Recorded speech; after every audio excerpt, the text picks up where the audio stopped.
Welcome back to Dicesylvania. We're a bunch of lovable geeks from Romania who play D&D and have, of course, the authentic vampire English. This is episode 33 of VIM, The Tale of Immortality, a fantasy homebrew that we made in our own basement. If you need a catch-up on what happened last time, because it was fun times, we have them over somewhere on the screen. And let's see who we have at the table today. Together with me, your GM, Paul, Karm. I have Karla. Hello. I have Edward. Hello. I have Ionita. Hi. And I have Lair. Hello. Well, without further ado, let's go jump into today's episode.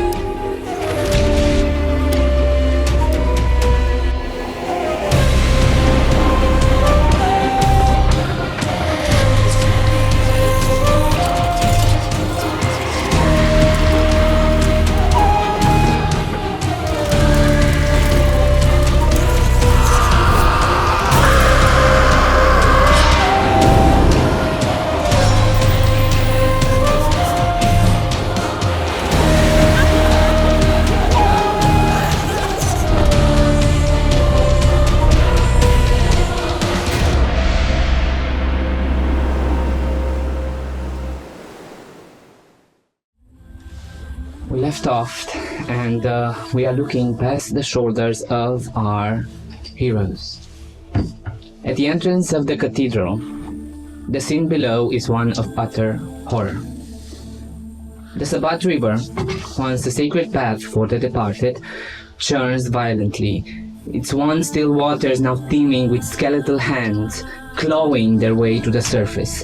The banks that are lined with bodies meant for peaceful passage are now rising, jerking unnaturally to life as if wrenched from their eternal rest. Scribes in their flowing purple and golden robes scream as the dead they once tended to turn on them, parchment and quill scattered as they flee, those that are lucky enough.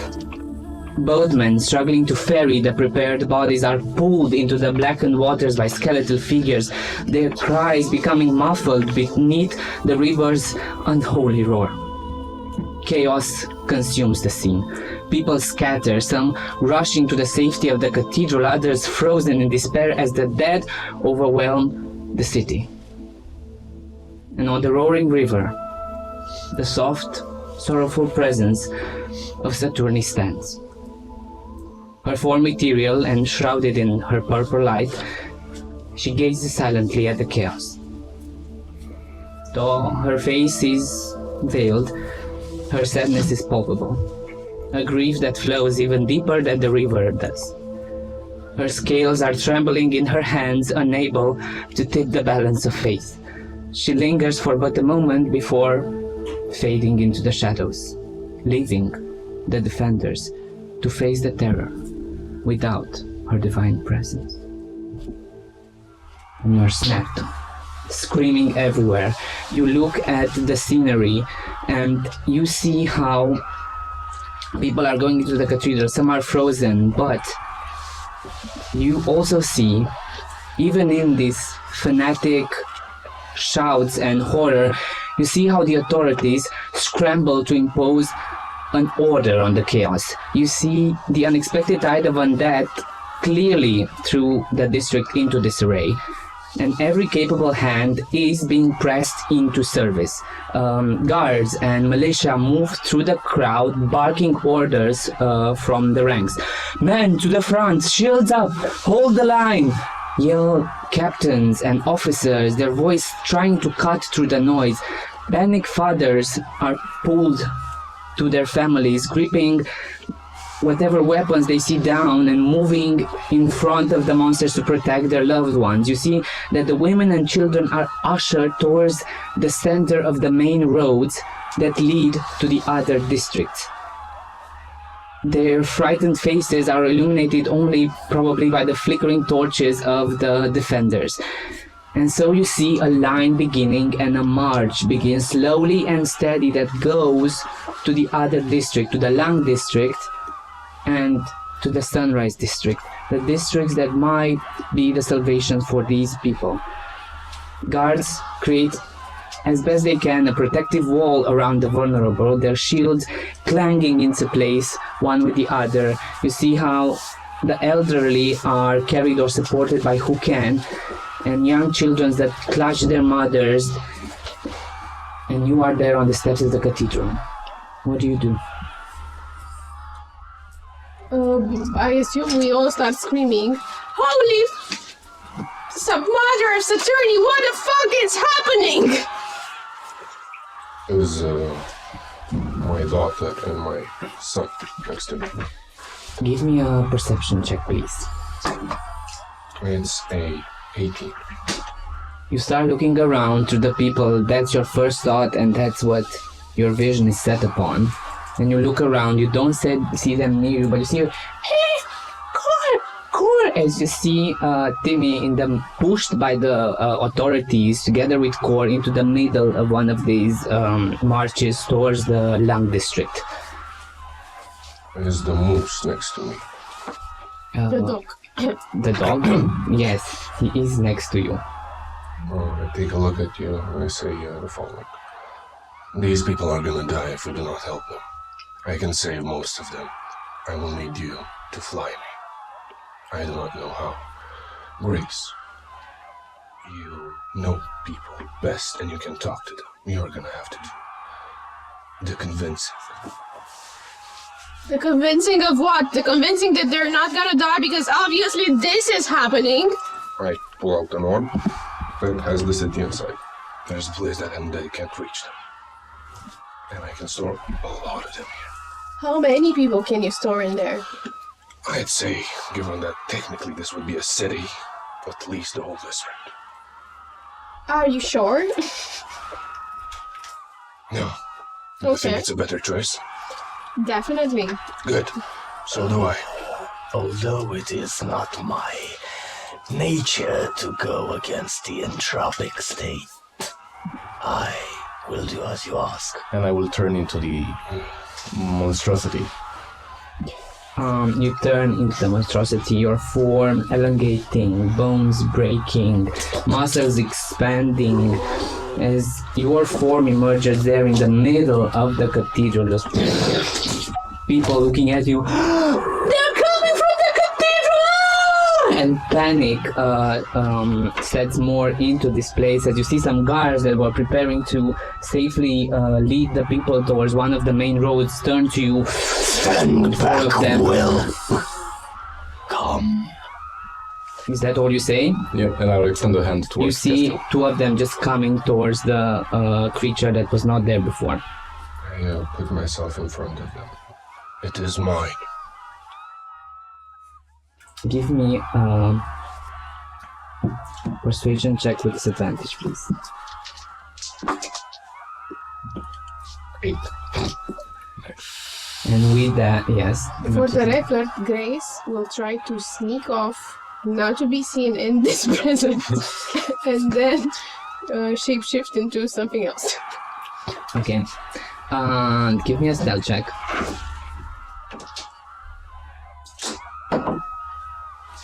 Oof, 1 second. Not that bad. 15. 15. Okay, it's a 15 for you. With your 8, you see them looking at you, say, we should have expected this from you. And the other two are coming towards you. Not coming directly towards you, but they're coming with their throne in the defensive position, but making steps slowly towards you. The other two, you can give me an insight check as well. It's a 12. With a 12, you know that usually when guards are pretty sure of themselves, they strike directly. Their hands are trembling. The ones that are approaching the monster are moving slower and maybe not so willingly. What is its purpose? Its purpose is to save people. I've been granted authority by Pax, acting king, upon his leave to continue my research for the aid of the city. He is a product of sorts of that research, and he will help people. Now, are you going to be part of the problem or part of the solution? Give me another persuasion check with disadvantage. It's a 3. God. As you say that, where are you, my man? Here. It was the mic. Sorry. They raise their swords towards you and try to strike you, and you are being pushed aside. Can I will resist. Okay. as I see them strike, can I bonus as a story bit? Can I rage, and as I rage, try to intimidate them? Sure. As I- And you can use your you can use your strength modifier because you have advantage on those. So, natural 16 plus. What would I use to resist? And that's gonna be athletics. You're trying to hold your position. It's a 4. Perfect. 24. 24. You hold yourself and you just leave this wail around, and both of them both of them just stop and look at the other ones that are holding Castiel at the moment. What is you doing? What is you doing? So, of course, I sit as to enjoy the spectacle. Of course, it's not a spectacle, but I just sit there and look at what you are doing and what's happening to you. And you mentioned skeletons coming to attack. Did I understand it right? Skeletons are coming from the river, pushing themselves onto the shore, attacking whoever is close by, and just spreading into the city, Oh, okay. into the district. So I guess I would be within sort of 10 feet of them, and I would like to find an opening Yes. and to find a few skeletons and cast a lightning bolt through them, preferably between the two of them and the two guards, as a show of force.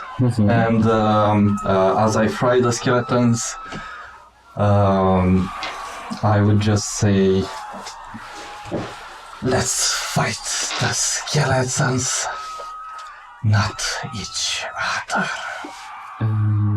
And I go, and I move through them towards the skeletons. You start. You didn't observe this because you are so caught in the moment, but indeed, skeletons are coming on the steps up, and you are looking around and seeing them coming. You create the magic in your arm, you release it, and just spreads from skeleton to skeleton, burning their bones to crisp. As dust falls down, they look at you. There's definitely a confusion in the air, and then you hear footsteps coming on the steps of the Sabbath Chapel, and you see this human in dark and somber colored robes with a book in his hand, a magical fire in his palm, no hair on his head, grim expression, older visage. You know him. You also know him. It's Remortis, the chancellor of this district. And come, stop this foolishness. We are not doing this right now. Dead are spilling into the city, and we need to address this. And you see him barking orders. But what the two of you hear in your minds is something different.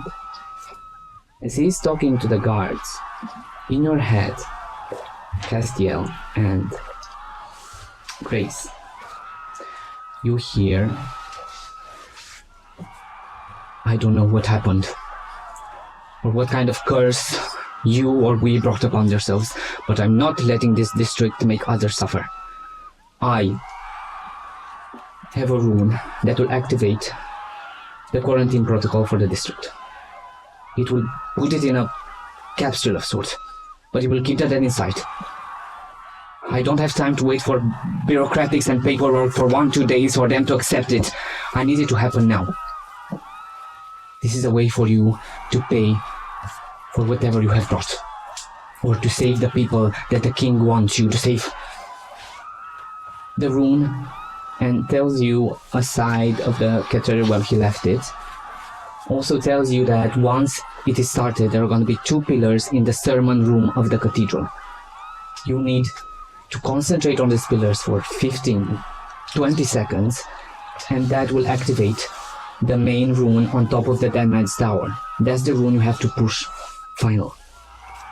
The Dead Man's Tower? That is behind the Sabbath Chapel, yeah. It's towering in the Ogre district. There's the Sabbath Chapel, and behind it, towering, it is the Dead Man's Tower, this huge tower where people dead man. And as he's talking to you, he finishes the other. You go there. You leave this beast. I will deal with it. If you can, try to help one of the people on the routes get to the district address. You are, even if your methods are different, you can help them more than some of the people. And you see people screaming. Another person has his neck bitten off. I need to go, and he pushes inside the cathedral. What do you do? I look back at you. These people must be saved. I do not know how powerful his enchantment will be. I trust mine more. We're gonna do what he says. But I'm afraid I don't think we can go and take them onto the road. But I have a solution. Is there a corpse near? If you go down the steps, yes, unfortunately there are quite a few corpses, and the first corpse that appears in front of you is one of the scribes. That with his hand extended, his journal open, smeared with blood. I'll take that corpse, drag it a bit to the side. See as Castiel focuses, and from under his sleeves, some membrane, some tentacles start appearing, and they go into this creature, into this corpse. It starts animating a bit. Okay. It raises up. I chose a course that would be not visibly wounded. Yeah, so it is sort of. And if it is, I will mend it beforehand. Now cast a 3rd level animate dead.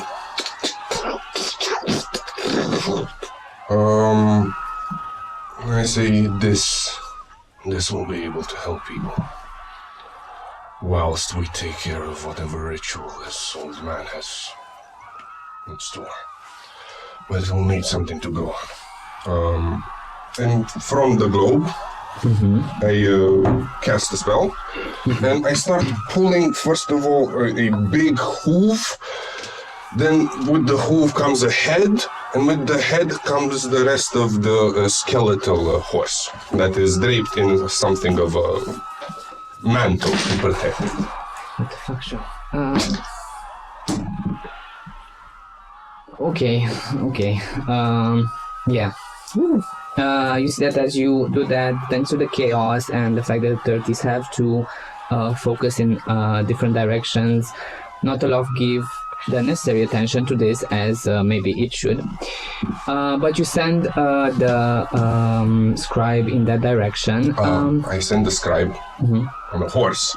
Oh, you put it on a horse. So it gets fast. Because I control both of them. Okay.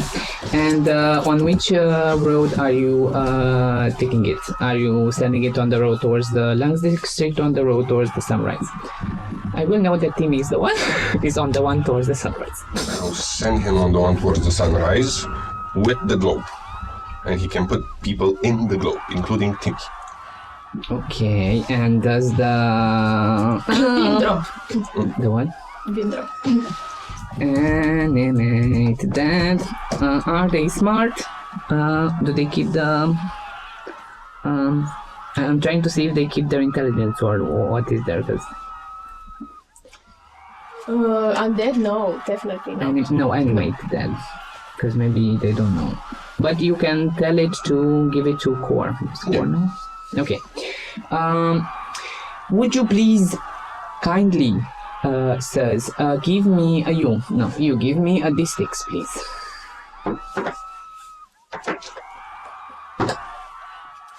It's a 5. It is indeed a 5. And can you give me a D20, please? 10. Wow, so high. You prepare yourself. You're still hidden. The room is still. What do you do? So did the Chancellor Mortis recognize me? Or? You are hidden. He didn't. No, actually. He cast that before. Yeah, he cast that before. So I'm hidden. Yeah. After he did that, I hid and I go into a corner while this is happening, and I sort of put on a different sort of hood, not the one that's the mustard color, one that's black.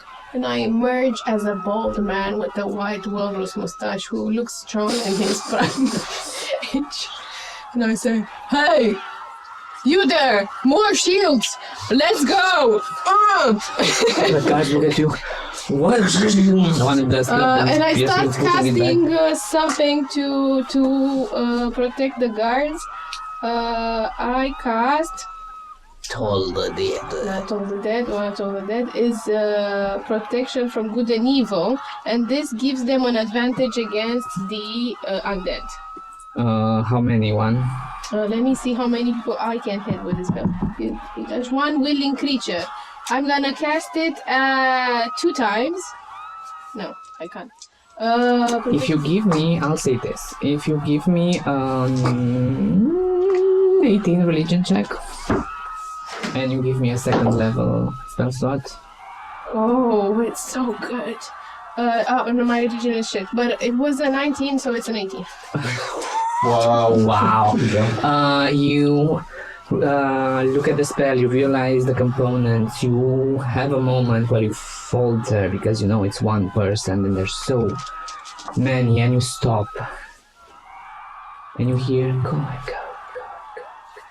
And you focus on that thread and you feel the presence of Saturni and a saddened energy and remorse. She can't be here, but she will do her utmost to help you. And as you finish the protection, a bubble appears encompassing in a 15-foot area around the corpse of that guy, around the body of that guy, because it's not a corpse yet.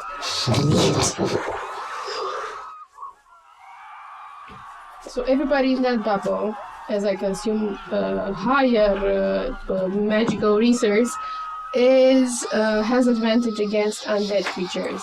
Is this on the road towards Venoris or towards Sunrise or Langs? Towards, I'm assuming it's towards the sunrise because I think Timmy would have gone there because it's in closer proximity. And creatures of those types have disadvantage on attack rolls against all the targets, and they cannot be charmed. The targets frightened, possessed, or possessed by them. And if they are frightened and charmed or possessed, they have advantage on the new saving throw. So I'll say this, you go there a little bit, as the line is forming, it's starting to form from the last road to the Border's Gate, and then takes the sharp turn or augury way, and you go on the last road and you throw that spell right in the corner where the corner is made, yet the line is long and the guards are thin, and Castiel, as you send the skeleton in that direction to help. It's a scribe, the special snowflake scribe. You send him in that direction. You see that Timmy is in the line with Core, close to the edge of the line where the guards are few, and you see coming from the water and from the streets a huge wave. And they're breaking through the guards and pushing through the women, and your special scribe tries to help as much, stops the skeleton, pushes them away, but they're getting close to Timmy and Core as 3, 4, 5 women and 3 children fall to the ground dead. Would you like to do something? Yes. You did the protection bubble, and as you did that, behind you this massacres. So do you want to still get on my back? Always. And I'll put him on my back and fly towards Timmy. Okay. What are you doing, Shadowfall? So it's Shadowfall. No. What's your name? Zoomzy. Wow. Okay. So, yes. So I guess I would just shoot boards, and then I would follow Castell's lead. Mm-hmm. You get on top of your amazing moose. There's not people don't impose any trouble as you go down the road, because as they see the creature, all of them go sideways. The dead don't seem to be bothered so much, and as you are galloping towards that direction, there are some lingering dead on the street, and as you pass through, they're just like... give me dexterity saving throws, please. You as well, if you push through the crowd, you don't stand to like kill them, you just push them away. I can see them, right? You definitely So I can have with advantage. your 7 eyes. So I have advantage. Oh, natural 18 plus a 3, so 21. Okay. Got 20. Oh my god. Do I roll? Because you stealthed it. The dead didn't see you so much, so you appeared out of the streets sorry. with that, but next sections, maybe, I don't know. 14. 14. That's enough. Because they push through the path, you hit them with your horns, you push them aside, making way. Some that get close to you, just kick them. Once you, at a certain point, you kick so hard at the head, the skeleton just fell into the water. And Shadowfall, you don't just follow through the path made by the moose, and you get there, and the last guard that is there on the line is holding the shield, being another skeleton, another, and it's just a pile of skeletons on top of you. What do you do? I have a question. Yes. Where are the skeletons coming from? Right now, as you are on the streets, you are literally on the last row, which is edge on edge with the river. And they are just coming out of the river, just them pushing outside of the river. Everybody, what do you do in the first millisecond? What is your action? Timmy is there. Core, you see Core as 2 zombified people, so skeletons come closer here. With unnatural strength and speed, just grabs them and just tears them apart. Looks at Timmy. And goes to protect him even more. And you come there with the moose. Nobody touches my pie. Yeah. How close is the scribe and the horse? The scribe and the horse right now are the scribe just made its way towards Timmy, so it's close to Timmy, and the horse is at the moment sitting there in the crowd of people, and the skeleton just pushing some of them away. Everybody's doing their part. Okay. Trying to, at least. So I'm gonna do some stupid stuff. Okay. First of all, from my coat, I will pull another item, and as I start pulling, it sort of resembles bone, and by the end, it's a huge sort of bone construct, like a ram. Okay. And I put that on the moose. Like a ram on the moose? Yeah, On your... I- so he has like to clear the the path? orc, I believe, in the Hobbit. Not the orc, the Yeah, troll. sort of like that. That's so cool. I'm gonna say to the moose, use this to batter them. And I'll rush. As was an action. As a bonus action, I'd like to Misty Step, if I'm within Misty Step range, between Core and skeletons. And I guess the next turn would be, if I'd be able, the turn of the scribe, he would just hand me the ore. Okay. I will pick up speed and try to nail one of the undead like a train. Okay. Basically. And Yeah, I would take out 50 and throw him, splash him onto the guard, and turn him invisible by casting my spell through him. Okay. I'm gonna do that and finish him off. So Grace, as you are in this form, Walrus Man, you look behind. You His see name is Dave. he's brave Dave. You turn around. You see Castiel pulling out the ram contraption, putting it on top of the moose. The moose prepares itself and just pushes through, pushing aside from one side of the people, the dead away like a tree. Give me an athletics check, please. You, thanks to your arrival and the fact that you push some of the skeletons where you drag Shifty goes on top of this guard that is beaten, bruised, and you put him on top of him and he's like, he doesn't know that his form is invisible, but he starts going back and you hear footsteps running as he's going, I'm sorry, I can't do more, and he just runs away in fear. 22. With a 22, you make a line so that you continue pushing them away, not because really you want to, but it's fun right now. Like 25, 30 feet, you realize that you really went and the dead. Some of the bones break, some of them fell to the side, making it hard for the others to come around, and you made it easier for the people to push through. You also said that you will Misty Step between Core and Timmy.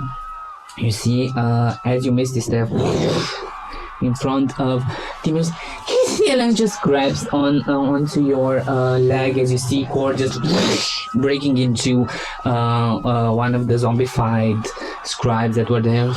Turns on you with this vicious, horrifying visage meant to scare and connect more to her haggish roots as she tells you, someone has to rally. These people, they are scared and the guards will not survive the war. Who's good with speeches? What are you doing as you see this? As I see this, I start running. Dave is running towards. Oh my God! What's that abomination? Starts running as it's. I start casting spread the dying, throwing that cantrip towards other people. As Grace is fearing that as more people will die, they will join this army. So I would start like. Give me a. First of all, performance check. Not deception? No. Okay. Oh, it's a 4. You see this man, this Dave running. Oh no, what is that creation? You realize that it knows what the creation is, which is very curious to you. Why does this person know about it? He might be a danger. You might have to kill him later.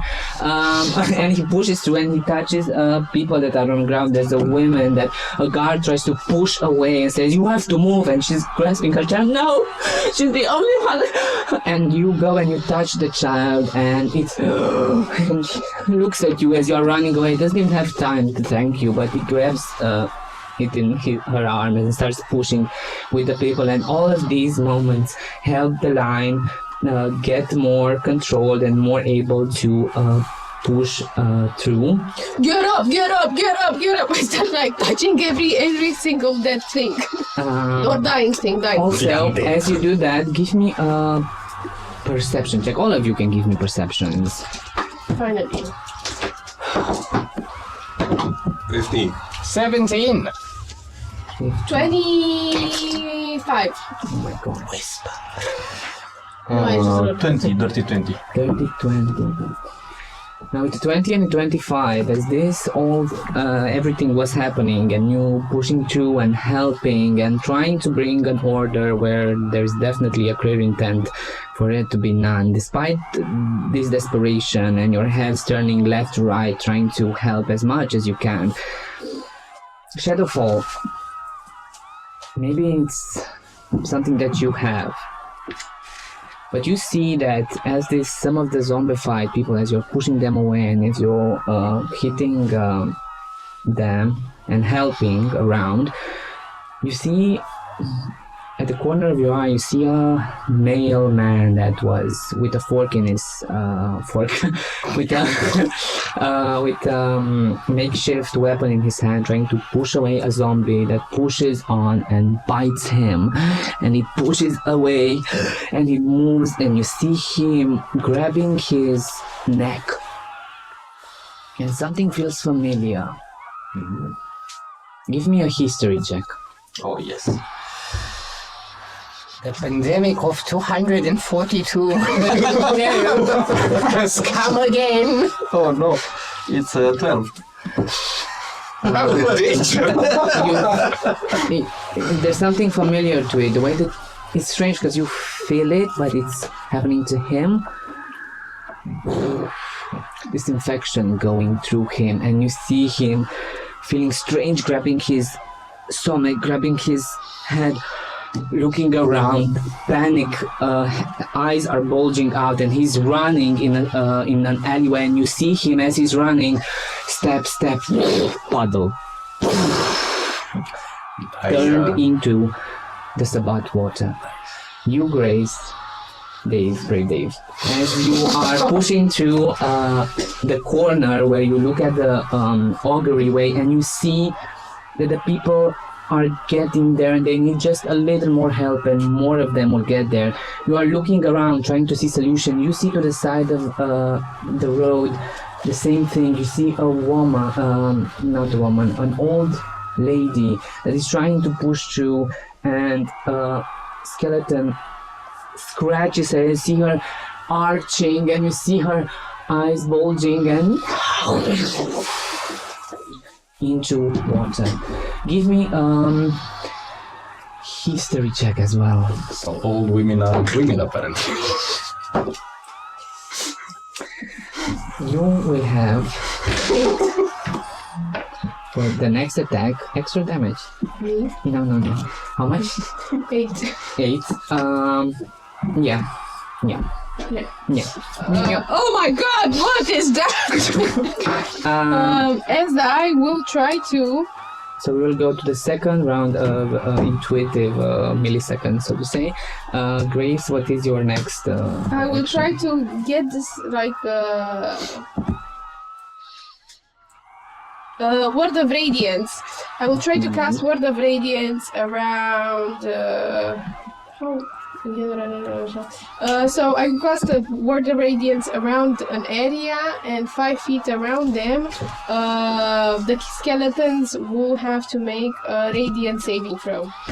Let's see how many skeletons are gonna be near you. Constitution saving throw and take Radiant damage. Sorry.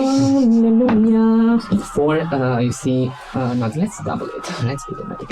8 skeletons that are coming from the side of the streets and from the water, and you position yourselves there, and you mutter this Word of Radiance as it forms its magic. I will do 2 rolls and say that there are swarms. What do I have to beat? Constitution saving throw against magic.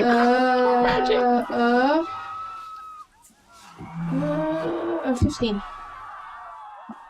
Because it's with the player. So we have 12 plus 2, that's 14. And that's 6 plus 2, that's an 8. How much damage?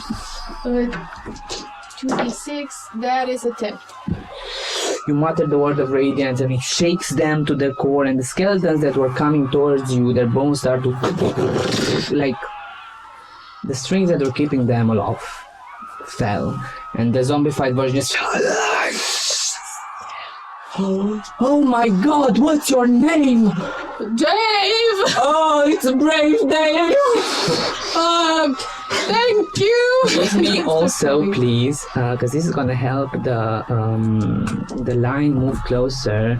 You are 2 checks in, guys. 1 more check and you help them get to the persuasion, please.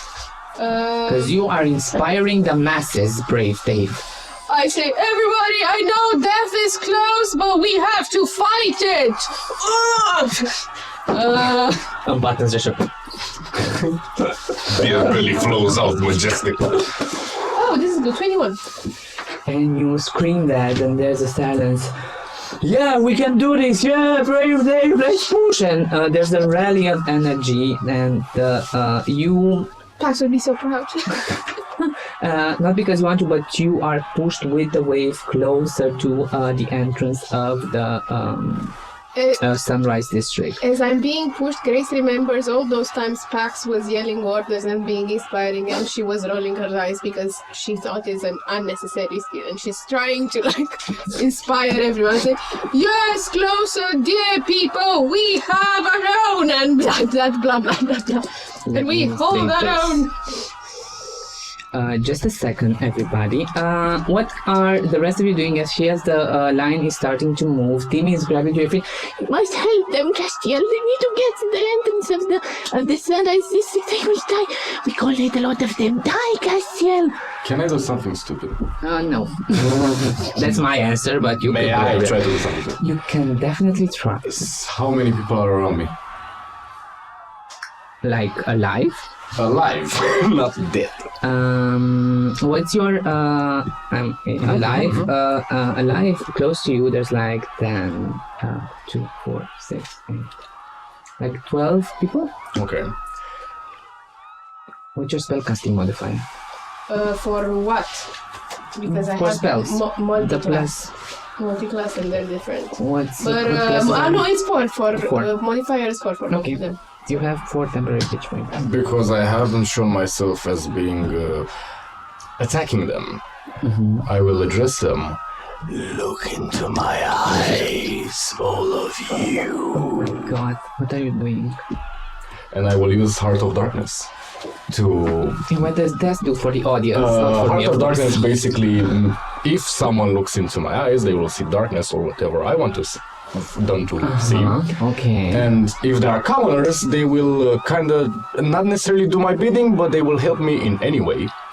And I will try to make them run towards the exit more elegantly and not to trample themselves. So chaotic. So and not scary. chaotic. Okay. I will say, Gaze into my eyes and forget your fears. You should run away from here. Is there a check I need to get? no. No, it Because just they are happens. commoners. They look at you, their eyes are clouded and dark. Starts to run like the atlas that they are. Okay, that's what he does. Like What a are the demon. two of you doing? Please, Castiel, please! Timmy, You see Core jumping from one undead to the other, pushing through the line. It's not like she's doing it maybe for the people, but she's like enjoying this, like. they grow up so fast. Timmy, you're getting somewhere safe, and I put him in the globe. But what about the leg? Now I can finally think. So, What's in the globe, Castiel? in the globe, there is a tiny miniaturized city that Castiel believes is endless. It may or may not be endless, but he believes it to be. Somewhere we have Timmy. Castiel, Castiel! There are several books in there, a large pile of flesh goo, and a little a cat. There's a cat. It's called Cat. That's where she lives. I have food, and she looks at the and books.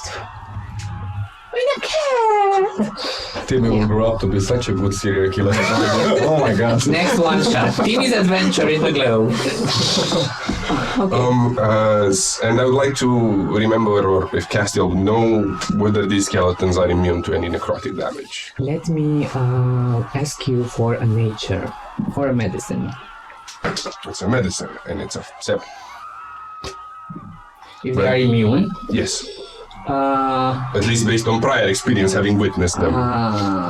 you had prior experiences with the zombified form. Those people that were embalmed, they seem to have been immune, but in those attacks, they weren't skeletons. They were just brought back to life human dead corpses. There are some of them here that are technically fewer.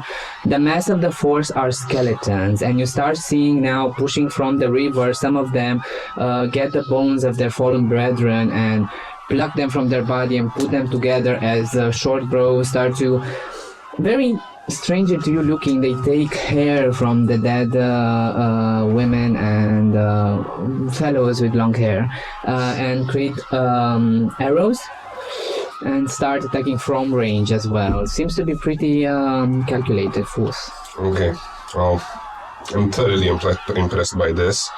So I will do the following. I presume I still have control of the reanimated scribe on top of the horse. He's on top of the horse there, sitting majestically, looking around. There's a skeleton coming. Yes, they are going to grab some weapons. Okay. And they are going to essentially run interference on whatever skeletons are coming, or dead people. Okay. And I will do spare the dying on a bunch of soon-to-be dead people. Either that, or I can try administer them basic medical attention, but I believe spare the dying would be more efficient. Of course it would. That's gonna really help a lot. So you have that. You command that to the special scribe that goes with the horse, helping the masses. You see people gathering hope and courage when they see a scribe of Saturni's clergy coming on this horse and protecting them, because Saturni is with them. She didn't leave them on the river, did she? What are you doing, Shadowfall? We're next to the river, or close. Right now you are close to the river and you are on the sharp turn going outside, but you are close to the river, Okay. 10-15 feet away. So I would cast a mist on any skeletons that would be right next to soldiers or commoners, and I would also rise tendrils of Sabbat water from the river and snatch the skeletons that are near it and try to hold them in place, and as soon as they take enough damage they will be taken back and into the water to be crushed there. So basically it will be Bane and Eldritch Blasts. Yes, use your resources, yes. Okay, you do that. You start doing that, manipulating the water itself as it comes to protect those that are of the living, and you see the people that are pushed through the line. Looks, even the river is with us. We are definitely protected. As the river itself is fighting these forces as best as it can. And as we do that, Grace, as you're being pushed with Dave. Dave is another character. Dave, Brave Dave, not Dave. Dave So many is from Daves. the Graceful Gentleman. Why not Dave the Brave? I mean, Somehow Dave is never there. Because he's invisible. the river. Since you are getting there first, you see that the entrance to the district is a scene of desperation and chaos. A line of weary people stretches along the cobblestone road, and their faces are pale with fear and exhaustion. There are guards in battered armors that are standing as an immoving wall at the gates, as that are hitting their shields, and they push back and strike back. They're exhausted, and you see that there are other magic users, spellcasters, guards that are at the gates, and every person that is pushing through is getting stopped. You see them casting a spell. Give me an Arcana check, please. All of us, or No, just her for now. It's bad. Okay. Oh, it's a 3. Wow. You see that they are inspecting each soul with hurried but methodical precision. You see soft glow emanating from their hands as they cast probably detection spells, and their expressions get grim as they deny more than they allow. As you see a woman with a child, and she is inspected, and you see them looking at her, taking the child and having to push her aside, and she says, "No, please," and he pulls her sleeve down as she's bitten, and you see her veins getting darker and the realization on her face. taking the child, kissing it one last time, and getting pushed back because she cannot be let through, and other people clutching their children tightly. Their cries are echoing through the air as families are being torn apart. You see a man pleading on his knees, his voice hoarse, begging the guards to let his ailing wife through, but the guards' face betray no emotion. Their resolve is hardened, and then you hear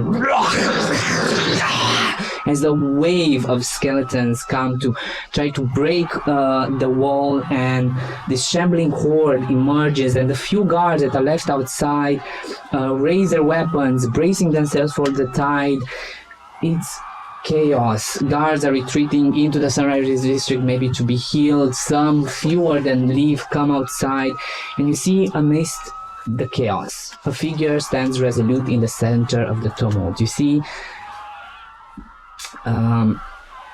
Lucien Welfare, the Chancellor of the Sunrise District. His blue and golden colored robes bring a light to all of this grim and darkness. His booming voice cuts through the panic. Hold your ground, protect the living. Yet you see that his eyes betray a flicker of doubt as the dead press closer and closer, and the line between survival and despair starts to blur. And as you push through with more people, you see the guards' faces become like, what do you do? As I see all this, Dave starts crying. Very womanly like. And starts casting Spare the Dying, touching everything that thinks it's moving, and going back, as he knows deep down that he will be detected at the gate and he cannot be let in, and yells, Castiel, I'm going back to make the protocol! So okay. And starts running and touching him. Don't you die on me! So we see Starts going. you see a brave Dave as in this scenery. You, Castiel, as you are doing what you will tell me you are doing, you just hear and you are there grasping the people that are dead, and as you are there crying, you see a man that comes to your shoulders and puts you up and says, come on, Dave, don't show tears. We put our faith in you and you've given us hope. We will do this, don't worry about it. A fly entered my eyes. Let's go on, man. I'm trying to master all those packs, poses and big words. We must find our courage deep inside, for we will fight. We will see another day. Give me a persuasion Can I check. do a disadvantage? No, wait, if you want to, sure. Yes, I won't because make it. Cool. can do it. Persuasion? It's a 10. And inside you find the thing of heart. You need fight. Yes. You start your speech with a thundering voice, but your tears start to well up, and it just dies off with all the screaming and chaos that ensues. As this is happening, you start making your way through the row of people towards the room that was placed. Castiel, or the others, what are you doing in those milliseconds? I see brave Dave crying. You start pushing through, making your way to the people, trying to help best as you can. As you see these people are just separating themselves. And you just hear the message behind it, like, you are the Castiel to the protocol. That's what you managed to I hear. see brave Dave crying. I will just remark on, damn, that man cries so ugly. Should we go to the tower? Yes, let us just finish You up. don't know about that because he didn't look in your heads. Oh, right. Sorry, I forgot. He didn't look in your heads. Should we stay here and fight? I don't know. We're gonna help whatever people are left, and we're heading to the tower. And how many people are still fighting the vanguard? until they fully retreat. Like at the gates, or the ones that are making the corridor? At the gates, because I presume at the gates that's where the civilians are. Yeah, and the more that they come, they have to like push the guards so they protect more of the area, and they're becoming rarer and rarer as the group of people come. The guards have to spread even thinner than they already are, and like 25% of the people that gather there are not protected well, because there are so few guards. I will start performing a triage, and I will be looking for the children, and I'll start putting them into the lab. Okay. Give me please perception check. It's a 14. 14. You Can I guidance myself? Of course you can. Yay. Please Start sniffing drugs. Start. Yeah, no, I'm totally good. Come on, kids. I got something good for you. And it's a 15. As you do that, you let's see. Unfortunately, but fortunately for them, you see a group of 4 children who don't seem to have a mother or a protective figure there. There's just a little bit older girl that's maybe she herself is between 11 or 12, and she's just keeping them going, come on, don't worry guys, it's gonna be okay. And you come there and you point the orb towards them, and therefore somewhere Timmy said like, our Castiel sent friends. Come, we have meat from the golems and books to read. Meanwhile, getting a knife. Let's be friends. Let's play hide and seek. And you also find other 2 children. You see that the parents themselves hide the fact that they've been bitten, and you don't have to talk a lot to them. You promise them that they're going to be safe and you're going to push through them, and they just give it to you. And as the one of them goes through, when you point the orb to the other, and the form just... The first like, come on! Save him! I'll attempt to try again, but it doesn't work because the Castiel realizes it's not as powerful as I thought. Save him! Take the child And throw him. Put it in the pocket. I hope you're good with running, boy. How big is this kid? He's like 8, 9? Okay, the last thing I do as I live into the crowd is I pull out my artificer's tools, start cutting bits of flesh from me, and they start broiling back, and they form like a sort of backpack that the child is currently on. And you're carrying him to the gates? Yeah. And then going back to the tower? Okay. So no, you're gonna do the backpack and go with the child. The last thing you see from this couple is the woman that is hugging the man. And he says, we're already going to die, let's help as many to survive. And you see him pushing through the dead, pushing them aside. There's 2 of them, bite him down, he pushes them off. So others may survive where he will not. What are the 2 of you doing? I assume that Castiel and Dave Brave are not near me. At the moment, you are at the corner of the line. Brave Dave has pushed to the middle. He's on the middle to where you are. And you see Castiel at the moment reaching the group of people there at the gates, and he's handing off a child. Or throwing it away, I don't know. I will, yes, simply disengage and let the entropy ensue. I will not do anything to save anyone. Yeah, you Chaos is step chaos. back, you sit there and you see it Until I see unfold. So natural, so normal. Yep. Coming, people screaming. There's a pair of teenagers that are running away. One of them gets caught, pulled back. 3 skeletons jump on him, tearing him apart. And just look. May I, without any effect, Yes. passively feed on these emotions? Not any effect on my character, but Passively what? Feed Feed on them. on Yes, it is quite the pain. terrifying thought, but it is what is happening as you feel the intensity of the fear and pain and despair that is at a peak as the person is teared apart, and then the silence comes after, because there's no more fear or desperation or pain. There's nothing. But if I see Castiel moving towards me, I will intervene as to, I was helping.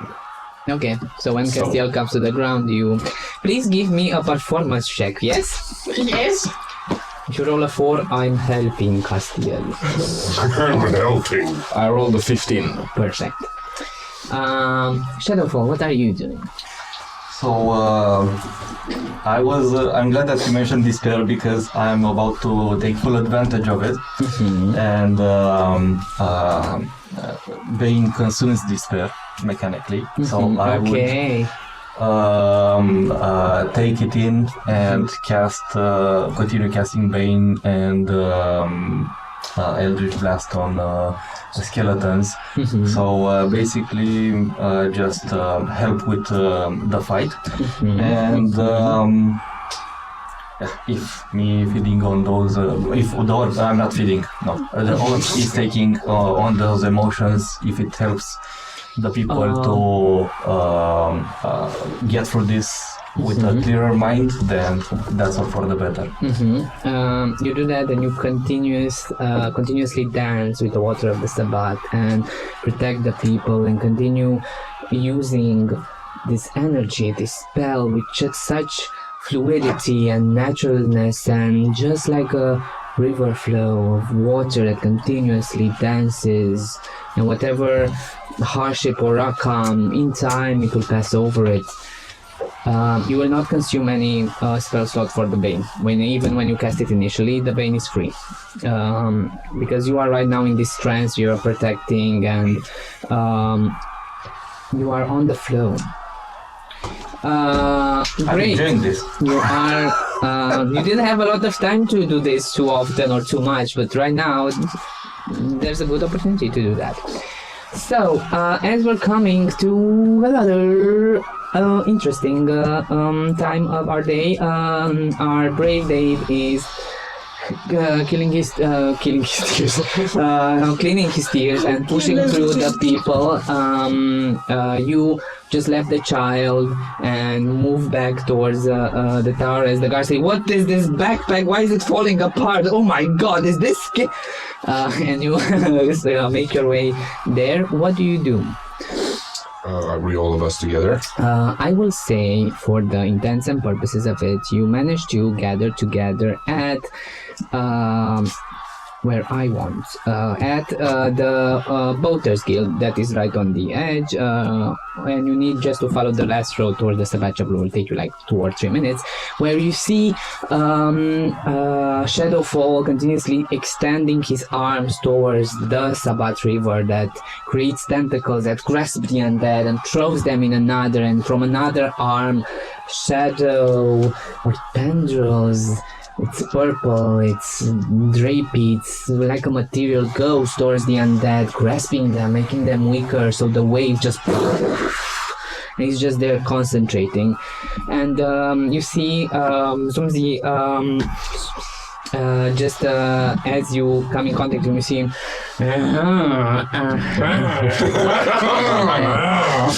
He's doing stuff. Yeah, give me the both of you inside checks, please. It's an 8. He's really helping. No, it's a 7. He's doing it. He's doing it. My boy's doing it. 17. He's not doing it. He's pretending to do it. It's like, can you wash the dishes? Yes, darling, yes. I'm not surprised. But you're still brave, Dave. You see, you gathered there with Shadowfall, with the Moose, and the Castellar there. You see brave Dave. Who are you, man? It's me. Don't be stupid. It's Grace. I've not heard of your legend, brave Dave. It's Grace. Grace Dave. Love it. I'm gonna snap you. Don't make me change here. Let's go. This day is getting weirder and weirder. Let's see. Why would you change clothes here? It's a good question, Shadowfall. Brave Dave has a lot of stuff he needs to answer for, but nonetheless. Let's just go into the chapel. Everything will be alright. Yes. Give me D6, please. Oh, here you go. I wanted you to roll the D6, not me. Two. So 2, oh my god, you scared. Did you hear that man scream? Mama!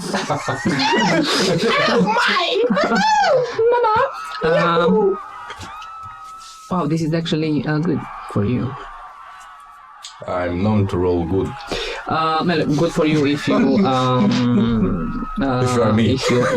As you push through and you make your way to the good for you, bad for some.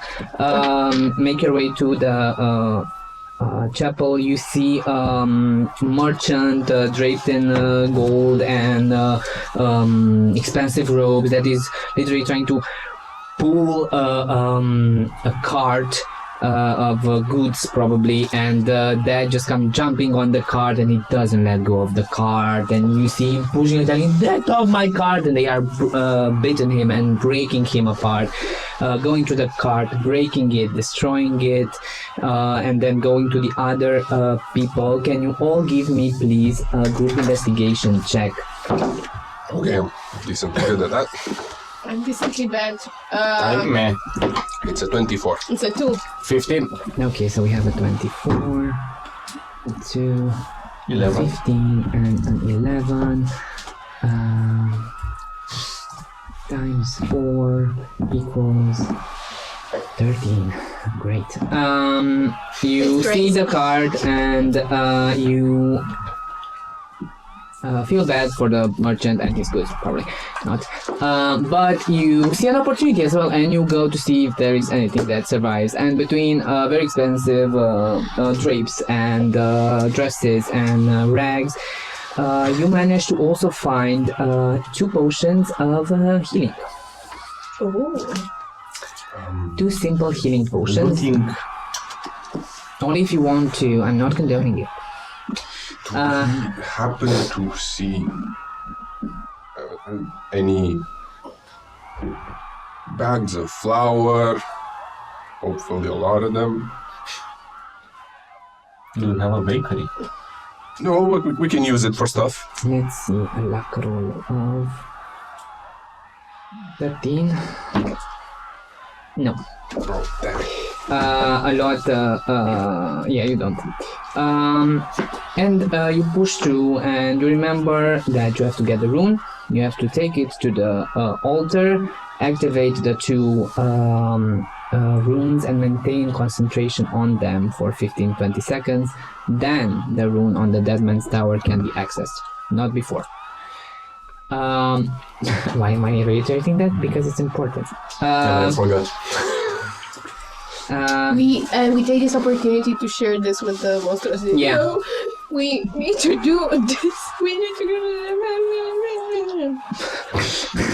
And after that, you reach the steps, and you see that the spa chapel that was once this monument where people were coming inside, scribes, storytellers, guards that were escorting important figures out of it, now just stands there, and there are 4 guards that are fighting inside the chapel, and you see them, one of them being pushed away outside of the temple on the shield, one of these zombified form that throws it outside and says, "Protect the sermon room, keep it safe.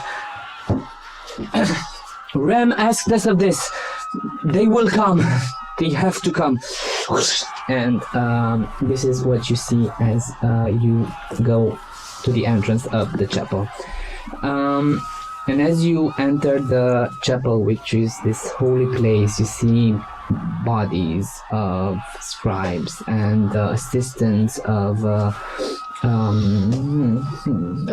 Plague doctors, thank you. Crows. On the ground, one guard tries to put them in a sort of corner, and from the dead part of the chapel, you see coming from the hallway these dead figures, those embalmed bodies that were there once to be prepared for the afterlife, are coming to attack continuously.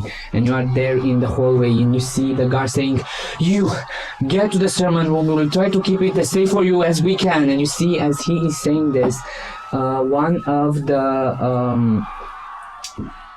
zombified forms from the hallway with an unnatural speed just jumps on him, pushes him aside. He managed to protect with the shield and keep it braced as two others come to strike it down. He said, "You go!"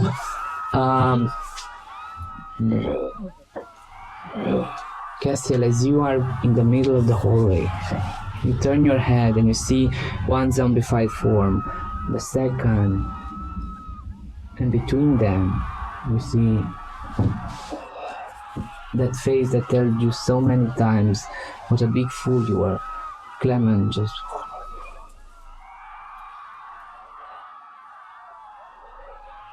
locks eyes with you and starts running towards you with speed. What do you do? I sigh. Old bastard. I control my servant to interlock itself between me and Clement, and I blast the zombie with impunity. As he is coming, as a very choreographed dance move or battle move, the animated scribe comes between you like a ghost, protects him, stops him in his tracks, puts aside, and you just give me an attack roll, please. It's a 1. It's a 14 total, but no. Let me check something, sir. No, not 14. Sorry. No, that's enough. That's enough. It cannot be 14. It cannot be 14. It's a 9. You go to strike him, yet even though you know this is not Clement, this is not him, your hand is trembling. That side of humanity in you that keeps you sane, keeps you human, doesn't let you do this with such ease. You shouldn't do it with such ease. There were emotions there, and for that moment you are annoyed that these emotions come, and you falter, and then as it is being held, one of the guards just pushes Clement aside, just as his head just on the floor, blood filling the already crimson floor. As this happens, and sensing that moment of hesitation within Castiel, his skeleton hand starts grabbing his neck and starts choking him. He hears in his mind that he's weak and should have done something else. I like to roll a constitution to see if he takes any damage. I love It's a 1. It's a 1. And he will take, let's say, 2d6. Okay. He's taken 6 damage. Guys, this is why I love playing with good players. Because they make moments themselves. Very nice. For that moment, I will give you an inspiration. Thank you. For you to use whenever you want. All of you try to help the guards as the group is pushing itself to the sermon room, pushing away this dead, seeing that from the outside skeletons comes as well, and they have to protect themselves, and the sermon room that is so important to them for a reason that Ren didn't tell them. The only fact is that you have to be there and be protected, and that's enough for them to do this. As you see Castiel just his hands starting to choke him, and he's fighting against it, and you see his eyes watering up and tearing up, getting red, and he manages to push it right to the side, but not before it leaves you a stretch of red as blood starts to gush down your neck from the clawing motion. And you push through the sermon room that once was this place of prayer.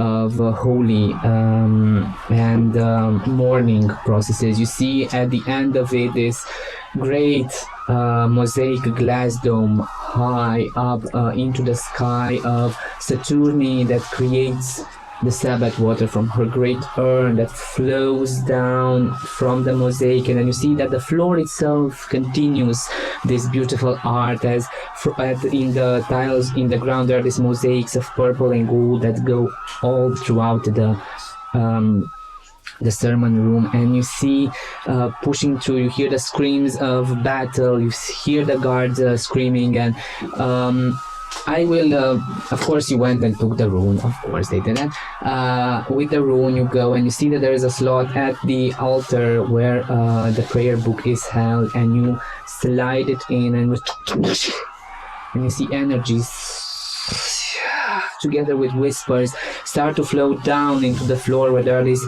sockets of rune that spread on the wall. You see all the walls that were gray and dark now illuminated by runes of purple that just pulls,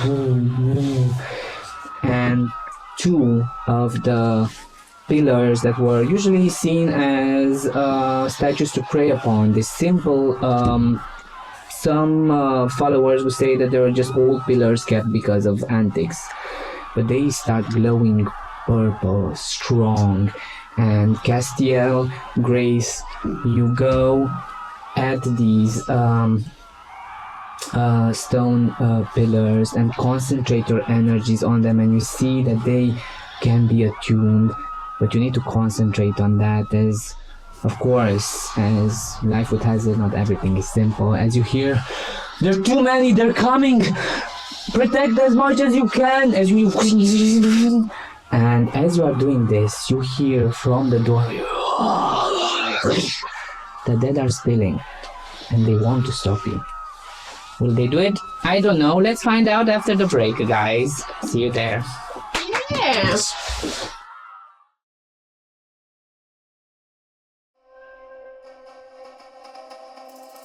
Like and subscribe, dear viewer. Like and subscribe. Not that I wish to imply you've been sleeping on the job. No one is more deserving of a break than viewers, but all our efforts on this channel would have gone to waste unless, well, let's just say your moment to like our videos has come again.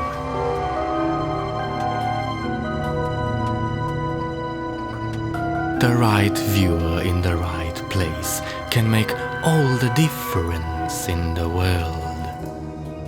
So subscribe, dear viewer, subscribe and grow this channel.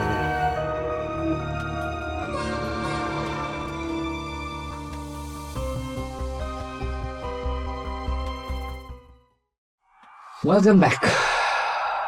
The cathedral sermon hall was eerily silent.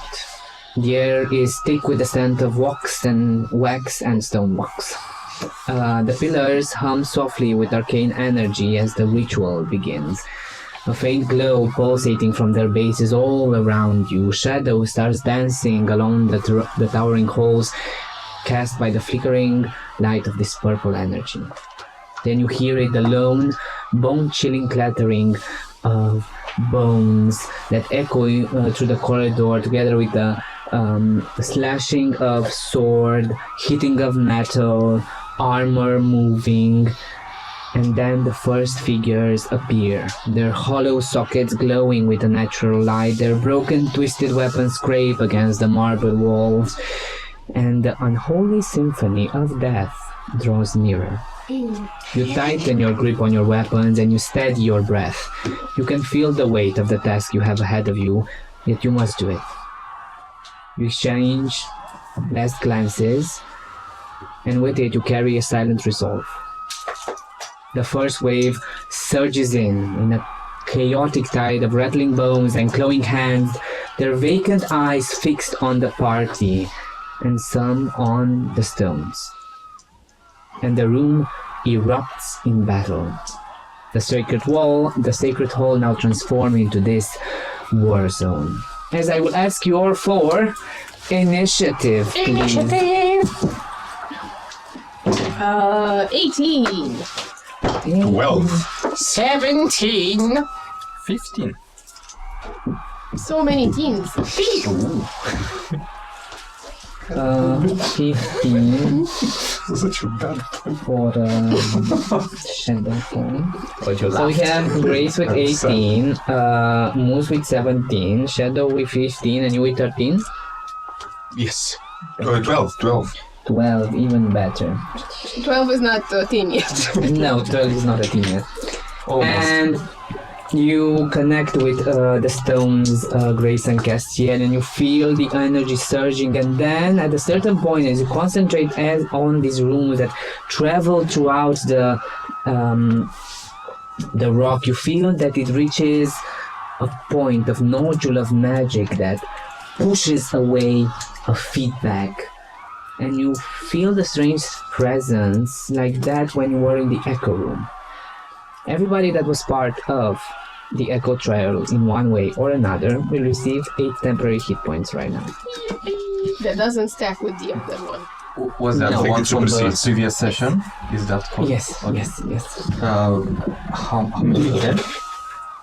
And with that, let's put some battle music. You have And as that happens, and as you open your eyes and you feel this indigo presence shielding you from Saturnus, Grace, and Echo, Grace, yes. you are first, followed by skeletons. So the first thing that Grace does is changes from David's visage into a Grace that looks vaguely ill and certainly a bit discomposing, as she thinks the skeletons attack everything that is living. Living.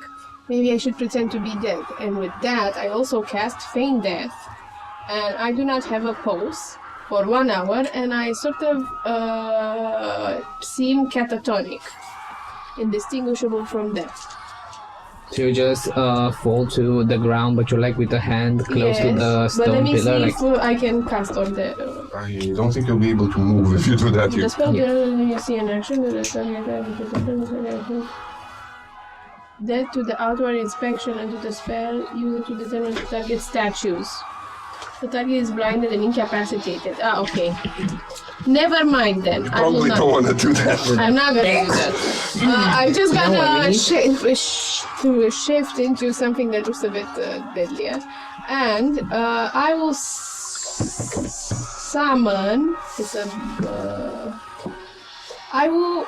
No, bless is a concentration. So I can't concentrate on stuff, right? no, your full concentration ability is focused on these pillars that are charging up and they need you. Then I will use Word of Radiance towards the ones that I see. You cannot range it, it's close to you. We had this conversation last time. It's close to me. It's Range 5 feet range next to 5 feet next to you. Okay. Got it. Then... This took me by surprise, sorry. No worries. I am sorry. Take your time. Guiding Bolt. Level 1. On which one? And on one of the skeletons. Okay, so the first one you see, we'll say is the sword guy. And as a bonus action, I will transform into the constellation of the Chalice. Constellation of the Chalice. So they have... So Guiding Bolt. we see. I also will use the one free use that I have of Guiding Bolt. Will hit with a 17 if it hits. It hits with a 17. Okay, and I go with 4d6s.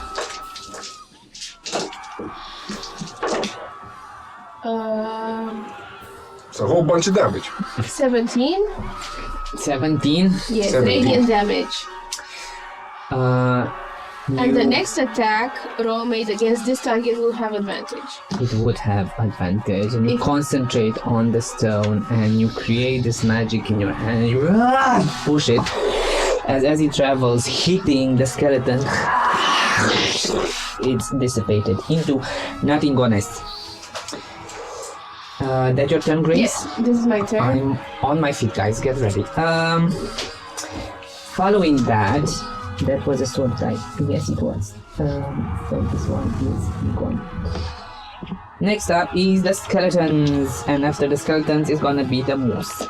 The skeletons, one of them gets close to the moosey and takes his spear and shoves it towards you. And I am going to try to hit you some, just so you know. And I might actually do it. With 16 plus 4, making it a 20. Yeah. So you will just take a mage. Sorry. For a total of 7 points of piercing damage, and as the Sir, DM, sir, I'm Yes, mistaken. I don't want to do the chalice constellation. Yes. I want to do the dragon because that allows me to maintain concentration. on another thing, Yes. or gives you advantage. It will make any concentration below the roll of 9 a 10. So it helps you keep concentration. Perfect then. Dragon. Dragon. You feel the piercing of this spear inside of you, and then you have the familiar feeling of the infection spreading in your body. You currently have 1, sir. Then as you have that, you hear the guards, no, another one, best two. That comes inside. That's one. You know what? I'm gonna take you just for that. So you're gonna give him extra damage, please do. 16 hits you? Pathetic. No. Comes towards you, you push it aside. Another one tries to push through, but you see as another one tries to come through, one of the guards pushes him aside, no, and stops him from coming inside. You are not being overwhelmed. I need to stop saying that. Moose. I would first rage. And as you do that, Grace and Cassius, you are so close to the farther wall, you feel the mosaic glass start to reverberate. I will. Wall behind us is getting damaged. No. Yes. I It's will not a wall, try. it's a glass. I will try to hit the spear dude with my horn, lifting him into the air, and then we'll see. But first, This one? Yes. Yes. Okay. so I have advantage. Why? You are doing it recklessly? No, I'm not. I should have. Where is it? 14? 14 hits. Yes. So I'll hit him with the horn, dealing him Whopping. 13 damage. And as he lifts into the air, I will try to punch him into the chest. You taking your horns and you hit him, and the impact just sends the skeleton everywhere. Fuck. Okay, then I will not hit that. But using my the momentum, I will try to hit. I guess both of them are within my reach, right?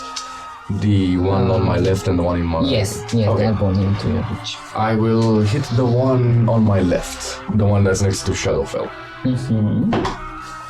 15 plus a lot. So Yeah, that 20. hits. Yes. Okay, and that is a 1d4. It's a 6 damage. And with that 6, you just managed to hit it enough for it to everywhere. Which one? This The one on my left. Yeah, that one. The other spear one. This one. And I will move. Where would you like to move? If I'm in front of Shadowfell, would he still be able to cast spells? Why not? Okay, sure. I will move in front of him. But you will take an attack of opportunity. While still being... okay, so in front. Okay, Yeah. so you you position yourself there with wings wide open. Wide open. Okay, Hit me. Maybe one more time. After that, they are going to do that because you asked them to. Hit me. Last Don't time, hit me. there. Okay, they will do that stuff. They will. This one, as you move in front of it, just go to strike you, and that's gonna be 18 to hit. Shit! Yes, it is. And it hits you. De ce fac asta? Wow. 8 points. Oh wow! but So 4. So 4. that's Yes. And you also have another mark. No. You're getting close. Okay, and then you see 2 of them coming towards the entrance, and as one of them tries to go through, a guard slashes him just in time, but one of them does pass through. Comes to help his brother and strikes you so hard. I know. Now 18 Oh, yes. for another 4 points, cut to 2. But now, as the third hit hits you, the third. your body slower, your movement harder to do. So -2 any roll you do, and -5 feet. As that happens, we are up to Castiel following him. Skeletons. Okay, so I gotta tell me what's happening behind me, because it said something about the glass door. It's just a thematic behind you. It's like a huge mosaic glass, like how they're in churches of the Saturni. Stained glass. Stained glass. Okay, how big is it? Very big. 5, 10, 15, 20, 25, like 30 so feet. pretty Takes a big. lot. Do I see anything on the other side? Would I know whether there's anything? Give me a history. I got that. It's a 15. You know that behind him is probably a little bit of the interior courtyard, and then behind it, it might be an easy access to the Deadman Tower. That is right behind the So cathedral. you're telling me there's a chance that skeletons are coming from that side too, given that, it leads out. Yeah. Okay. Why would you say that? So, Why would you though? a bonus action would be to... do I have to stand near the pillars to maintain concentration? No. Perfect.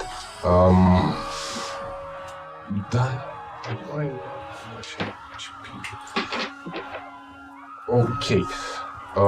How wide is this stained glass? So there are 3 parts of it. Oh. 10. So 3 each of them. Okay, that is less than ideal. Is it damaged? Doesn't look like it. Was it made by an architect? It was a great one. We call Fine, them I will candidates.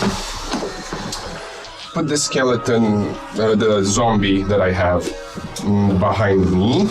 Behind you. Yeah, just as a cover. Back to back. And I will be blasting one of the skeletons, and they have to make me an intelligence saving throw. What exactly? No, they will not have to make an intelligence saving throw because I'm testing something before Okay. that. And I will use a chill touch on the one that seems closest to Grace. The chill touch is touch. You have to No, it is a range of 120 Ah, feet. that's right, because a skeletal hand manifests, but... Oh my god. Okay. You. I'll make a ranged spell attack against it. You will do so. Please, first of all, before you do this, give me a wisdom saving throw, please. It's 20. As you prepare to cast the spell, you feel the hand tries to move and stop you, and you are right now in a force of will. Quite impressive, might add, that you are maintaining concentration on a rock as you're holding control of a hand that does not want to do your bidding, and releasing this spectral hand that gushes forward, just And it grabs one of the skeletons and tries to drag parts of it down. I hit. Now you say this one. Why not? I had hit, but I forgot how Because you much I didn't say rolled. so. I forgot how much I rolled, so I'm gonna roll again. Okay. It's a 20. It One. hits. And I would deal to it 2d8 necrotic damage. And it would be a 4 and a 4, 8 damage. Does it take the damage? Let me just put something for me, because now I realize why my calculations didn't work. I forgot to put them in initially. You do that and you release this hand that goes at the center of the skeleton and grasps it, and as it does, you see the falling to the ground. And it is unable to restore itself any hit points. How much damage? 8 damage total. Well, he's gone. Okay. As let's see, my last action. How big is the doorway from which skeletons are coming? Like 15 feet. God damn it. Okay, that's it. Well, thank you. It was an amazing turn. Next up, a lot of skeletons. No, I forgot about you, Shadowfall. I'm so sorry. Can you do your turn now? Yeah. Okay, so I'm gonna roll all the dice first, and then tell a story based on them. Let's see. Okay. Then it's gonna be a lot of skeletons. Okay. Good. This was okay. So, this is the wrong one. I will take out the orb. And lights will beam of lights will go in all directions, and then they will start to focus on one of the skeletons. And please choose one, because I forgot my lens. Of course, at not home. one close to you. Of course. Within this the- one. This one. Within 30 feet, preferably. Okay, this one. Okay. And I would hit him with 2 Eldritch Blasts of 20 and 21 to hit.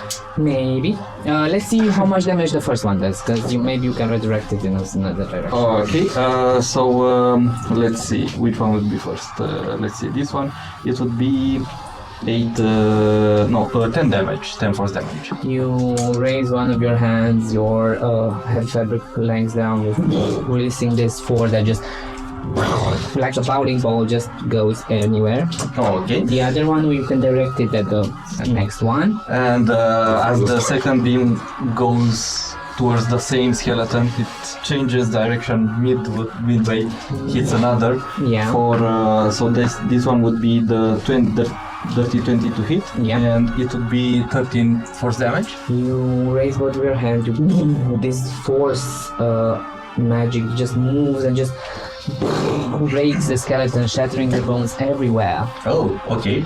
You are doing it, guys. You are winning the win. You are ready to win! Woo! As a bonus action, I would then look at another skeleton within 30 feet and see. Another one? Yes. How many? This is the bonus action. Okay. Tentacle of the Deep. And I would Christ, get you a are getting tendril from beneath my robe, crawl on the ground, and crawl up the skeleton and wrap it around. Hit it with a 27, and the damage is 5 cold damage. 5 cold damage. Yes. You go and you wrap this tentacle, and it wraps around the bones, and it, you know, like in those movies when you raise, you just shove it on the ground, just, and the skeleton is there, but it's barely standing. Oh, okay. And it was this one. Yes. Okay. That's all. I'm waiting for my orb to Unmoving, recharge. no emotion, just you see bones flying everywhere. Quite a turn. It's my turn now. We have the Skeleton Brothers. These two will come towards you. I'm so sorry. Not. It's a natural 1 for the first one. I will remember that. Here comes natural 20 after the natural 1. No. That's a 4. So comes the other way, the other one comes but hits your horns and you just push him back. And then you see 3 others that are coming on the hallway. I cannot. Trying to enter the hallway. I will kill you all. I presume they entered it successfully. Two of them are getting stopped in their tracks by the guards, keeping them busy. But a third one manages to push through. I will end you all so hard. 5, that's so hard. 5 damage. You are going to die because of them. Because of me. Natural 20. You're shooting me. No. Karma. 3.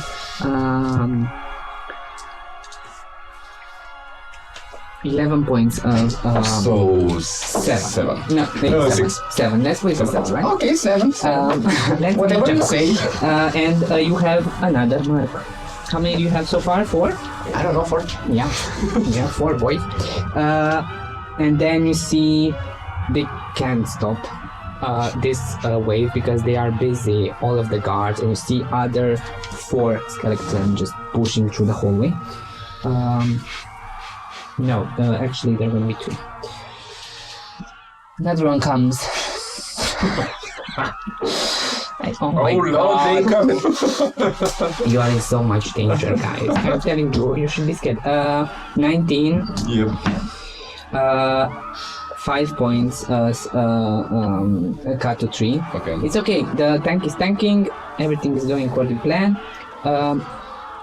And another one, and another one. I cannot, because it does. Okay. It does. 19 again. Yeah. 8 points, So slash to 4. And oh my god, you are stacking them up. Yeah. Then you see another 2 are ready to come, and one of the guards.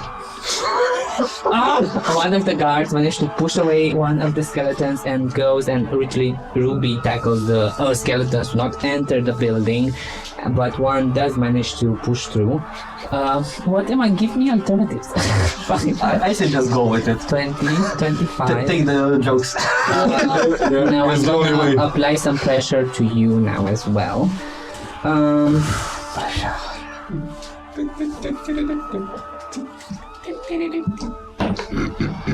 Natural 20 again. I'm so sorry.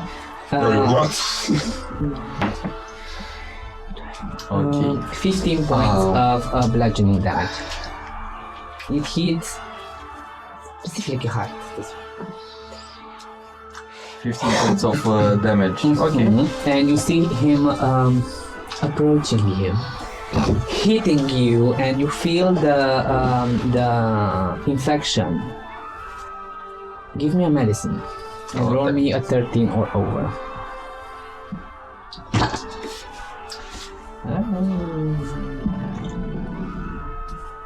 Nope. No. 11. Your body is trying at this moment, and you feel it. It's working on a way to make you resistant to it. It's adapting. Okay. But you have a mark.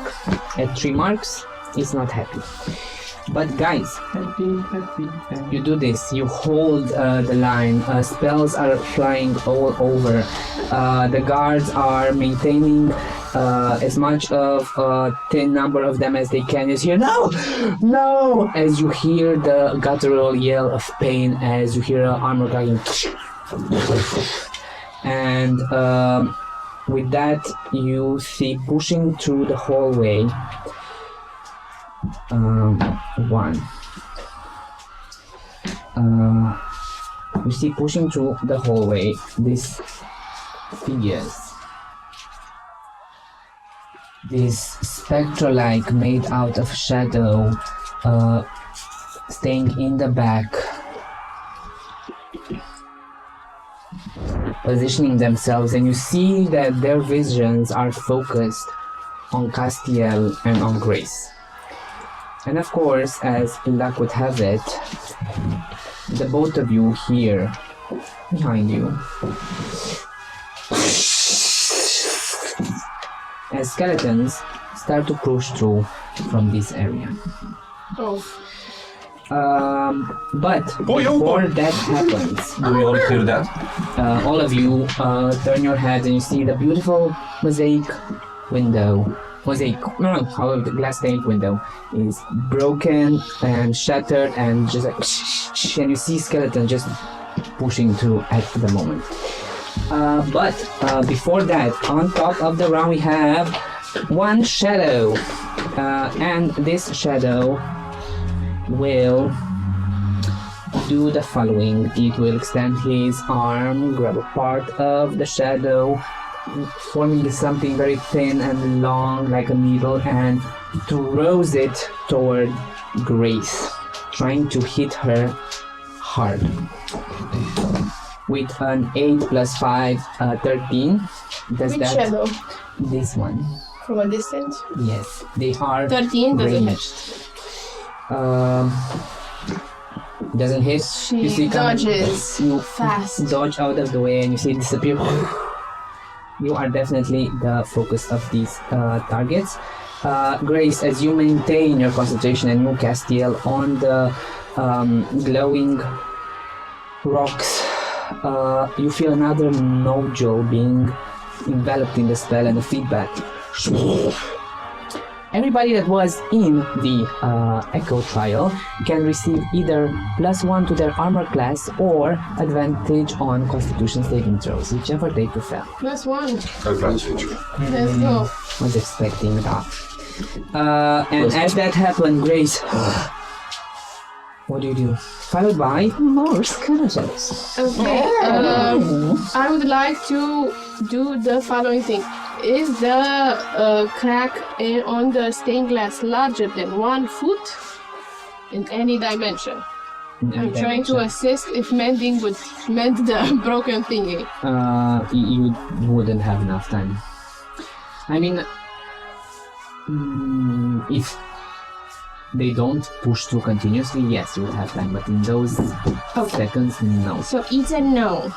It is a no, yes. It's a no. And it's nothing. It seems there's nothing near me. So what I would do is the following thingy. I would cast another guiding bolt. Surprisingly, from the study map, I have 3 uses of that without expending any spell slots. Yeah. And I will attack the thing that attacked me. Try and hit me if you can. I'm trying. Page. No, it doesn't hit. It's a 10. But then, Why did I unfortunately, roll it does not hit, of course. Not. It's a 13 though. No, sorry. It's 13. 13 to hit. Yes. That is exactly what you Because needed. it's a druid spell. Okay. You hit him. I Give me hit the him? damage, please. Okay, it's for the 6s. For the 6s. In the Wow, house. I rolled so good. Nice. 19 radiant damage. 19 radiant damage, 19 radiant and damage, and it goes there, it dissipates, and you in this fury take radiant damage and redirect it towards it as you see it going inside, lighting it like a lighthouse, and just Okay. she's killing the kills. And as a bonus action, I would like either to tell me if I can inspect whatever the moose has and it's spreading, what it is, to have a general idea what it is and if it can be cured. Or if I cannot do this as a bonus action, I would try to summon Mooney. Is summoning only a concentration? I don't think so. I Let me think check. that. You can give me an Arcana check on the moose. Not as a healing spirit, but as a companion for 1 hour. Okay, then it's fine, because you use your wild shape for that. But No, I don't have moon. I don't think I have wall shapes anymore. Let me check. If you took a short rest. How much do I have to roll? 15? What do I have to roll? Arcana. Arcana. It's a 7.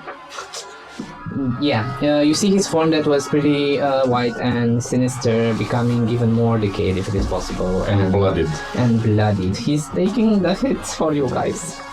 Don't let the moose die. Let the moose die! Let So I can have 3 characters dead.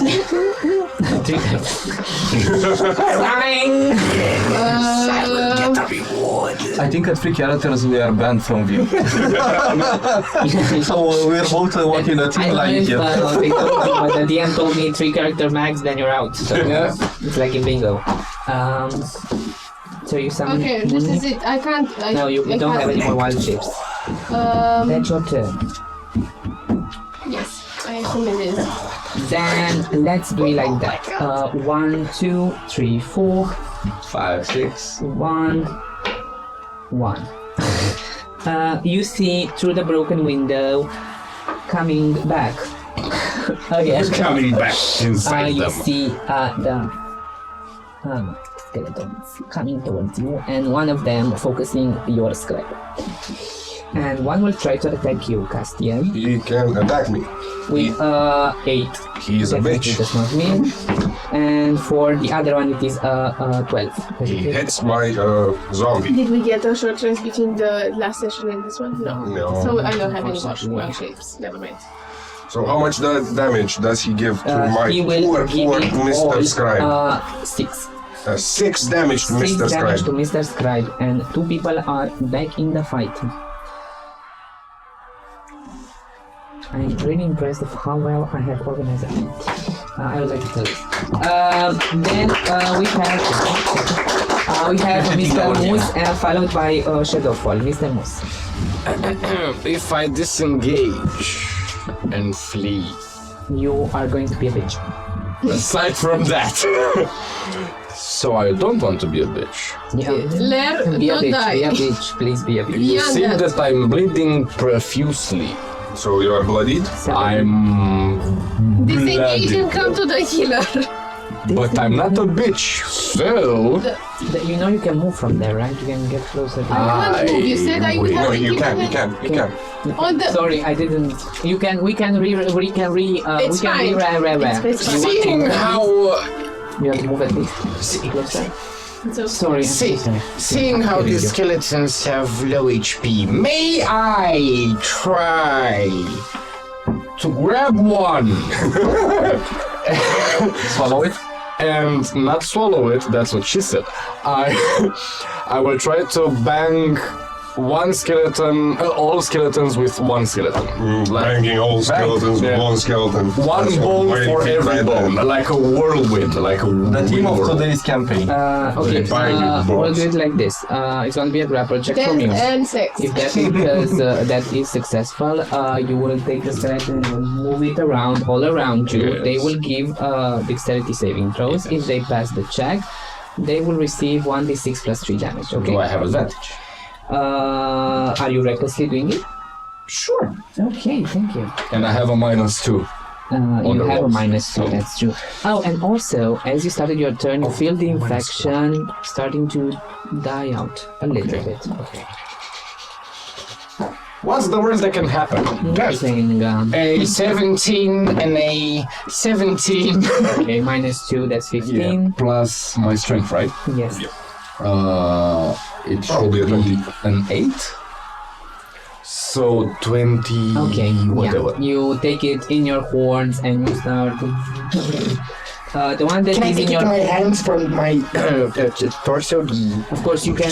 You can tell me how you do it as I roll the dice. So you take this one, Yes. and I will roll the 3 dexterity saving throws. First is a 17. The second one is a 15, and the other one is a 13. I put a cap on 14. So, cause you one. hit like this Yeah. one, right? Can you roll me the d6 plus 3? 4. It's your bonus, that's 6. So, you take one of them, you start to hit it, and with the momentum, the first one and this one get eradicated, but then you have nothing else in your hands to move, so they don't damage. But you took out 2, congratulations. We'll take this as both actions, right? Yes. Because one is Yes, okay. yes. And I shall You shall. disengage Mm-hmm. and run backwards like a bitch. Towards the altar. How do you disengage I don't if think you you can use both your disengage. actions? All right, so I will stay there And not disengage. and not disengage like not a bitch. Who has you have the bonus action? Do you still have your bonus action? I still have a bonus. I will remind you that you do have 2 healing potions. Yes? I don't know who took them. Not on me. Not on you. Perfect. Can we but- decide now who has them? One for me, one for Grace, or do you want? No, What? no. You can call Healing potion. 50. I will say I'm not. because I'm not Healing a potion. I'm not having. Fine, I'm having the healing potions. You are bleeding, Yes. you are in pain, but you And are first time. standing there as a testament of fear to the fear of death all around you. Shadow followed by the skeleton bros. Well, it's my turn. After the skeleton bros, Fucking assholes. fucking assholes. what do you do? I can see. Can I get 3 or 4 creatures in a line? I don't think so, right? No. You could get a tree like this, but you also get him. You get 2 skeletons and Oh no, I would get Shadow. Shifty to cast it for me. So he would move closer to them. So then you can move him here, and you have in line an archer and 2 skeletons. You have like this. So 3 creatures. 3, yeah. Okay, I will do that. I will not move. I will Okay, so just you don't have move. Okay. Shifty fly above. From your robes, you shift it down there, move, and position himself here. Bless your soul, dear goddess. Thank you. Comes here, Shifty. And what does he do? Yeah. He looks annoyed. He looks mad. A mad Shifty. He just has like a frowning face. And what is he casting? Lightning bolt. Oh my god! There's so many dices. Oh, so many ones. So I have 10, 20, 25 lightning damage. 25. And it requires a save of 16 DC. The next save. Okay, For let's full or half They damage. have plus 1, so that's a 9, then a 6, then an 8. Wow, they have it all, guys. He's dead.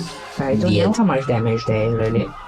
25 lightning damage. You They all see die? Shifty moving to the bag, and you see first a thread of electricity, pretty small. It reverberates around the whole room. The glass that was behind it be shaking, shatters some more. But here, they are gone. And it's so close to you. It was so close to you. Yeah, you just Reminds me of home. Do I have a creature dung next to my robe? I don't think I done. Oh, okay. I am unable to dunk. If you don't dunk now, then you don't dunk. That was so good with Archer. That was actually good. Wow. That's your turn? I still have a bonus action. Yes. So my tendril goes to another. Do I have a? Is there a skeleton there? Yeah, it's close to you. Oh, okay. Yeah, it will go towards that and make an attack for natural 20. Let me get another V. Somebody has AoE, and that's a problem for me. No, that was the last one. So I rolled a 1 and a 2, so 3 cold damage for the critical attack. It brings it down, it still stands before you, readying his sword to plunge it in you. Is that your turn? Yes, that's my turn, thank you. It was quite a turn, might I say. Now, following you is none other than the Skelly Bros.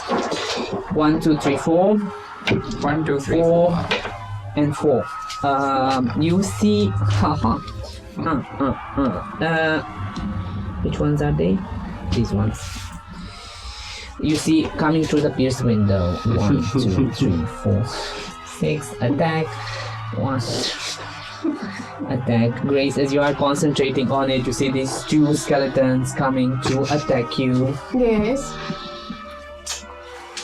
I'm not gonna feel bad for killing the character. 21 and 6. 21 hits. The 21 hits you for 7 points of damage, and you feel infestation entering your body. Do I have to roll something? No. I still am on my temporary HP point. Okay. Still have them. You also feel the infestation that was in your body. Your body managed to push it away completely. For now. Can I just make a suggestion? She might still be your DM, so I would fudge the rolls. Ow.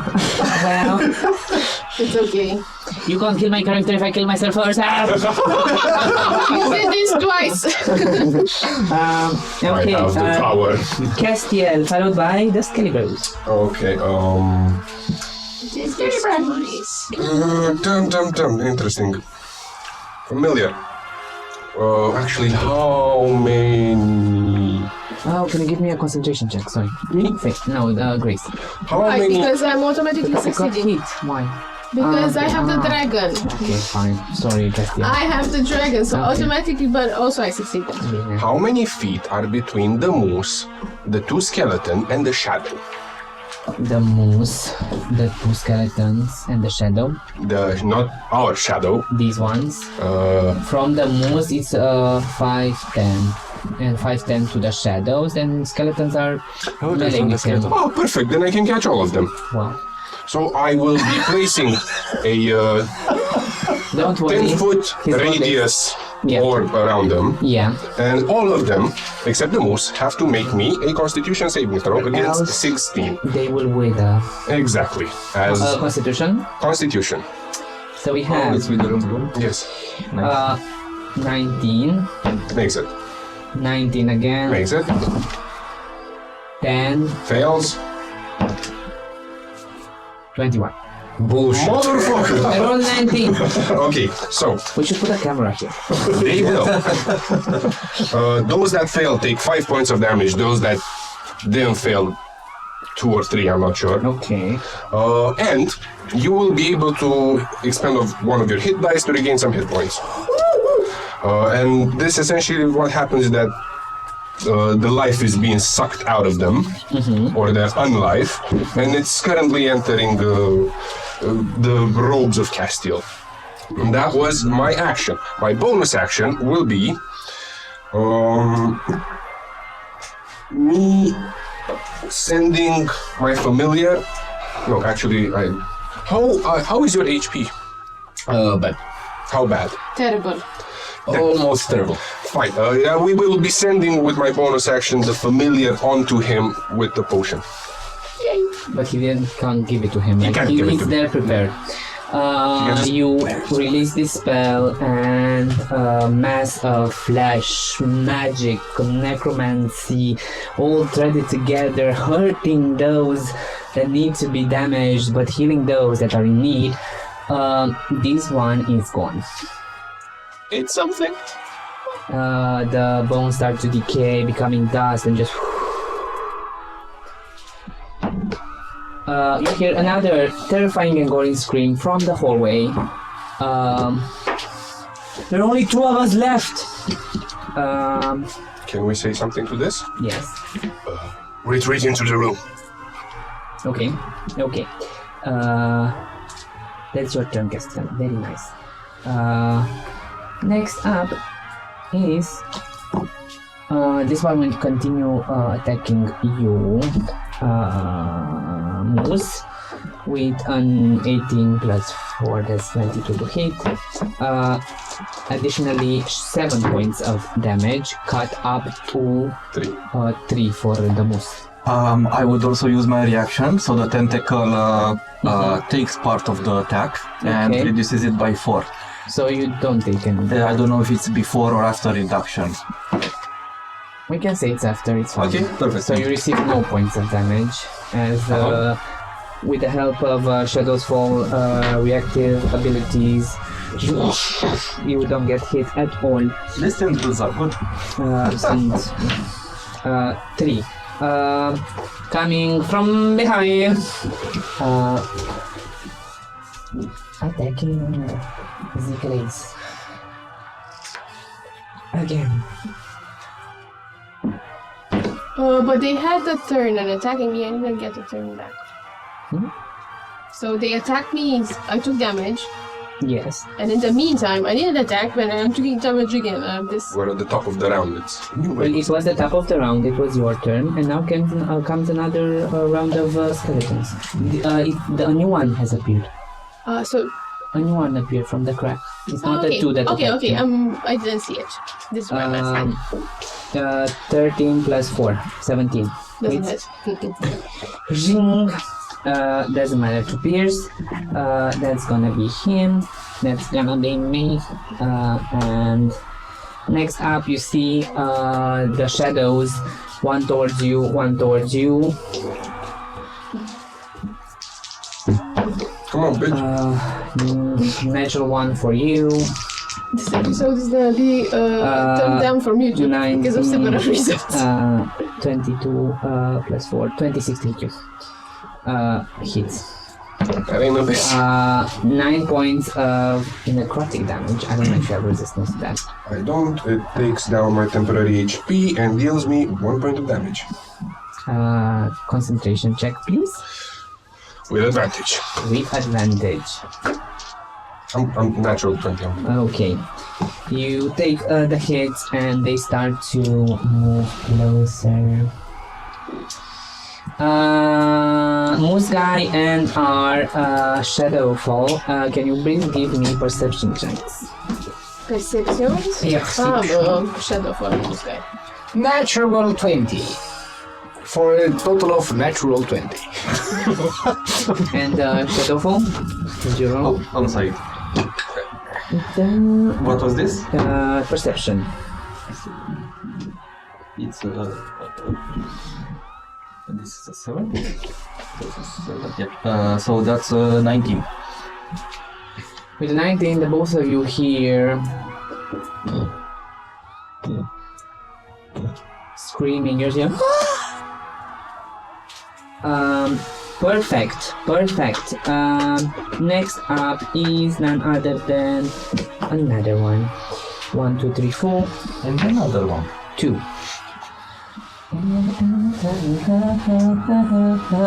Attacking your minion That's its purpose. with 19 to hit Hits it. and 6 points of damage. And this is this now, and it is not him, but pushing through the hallway is one soul guy. Beep, beep. It's one of ours or one of them? No, it's one of theirs. Doesn't hit you. But This following will. that, you, two of you start hearing as well. What is that? Get out of the way! As you see skeletons and even zombified forms that you saw in the hallway get pushed and thrown aside, and through the hallway appears a head of a huge reddish colored dog. But you see it's massive, and another one putting its forward leg, just pushing, and this monstrosity of a beast pushing through in the entrance. Whitish. It's whitish. It seems so familiar to you. It looks badass. And it's standing front in front with you. Two creatures of pure entropy, just.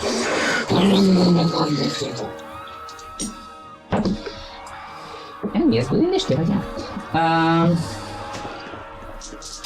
And with that, you concentrate seeing this creature, skeletons all around you, heart beating fast.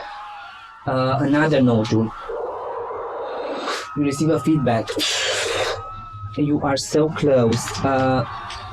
You can receive 1d8 of healing All of us. All of us? from me. Yeah. I'm rolling it. It's 5 HP. Everybody. I'm not hit. Good for you. Give it to someone. I'm giving it to Lev. Oh yeah, he's gonna need it. If he survives that this. Sam? Yeah, 5. Oh, 5. You see it taking a lot of space, looking at not looking at you, but you see that both of the heads, one is looking at a pillar and another is looking at another. Their direction is pretty clear. Grace. So, looking around and seeing that I have in 5 feet surrounding me 3 skeletons, I say, word of radiance! Yes! And they have to make a constitution saving throw against 15.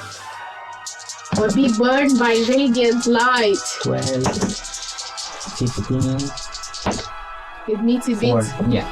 So 2 of them, 10 radiant damage. 10 radiant damage. Disappear.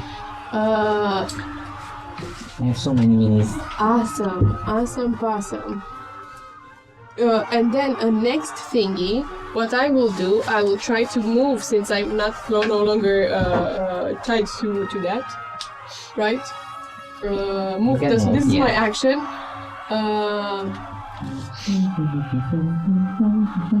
Or you know what?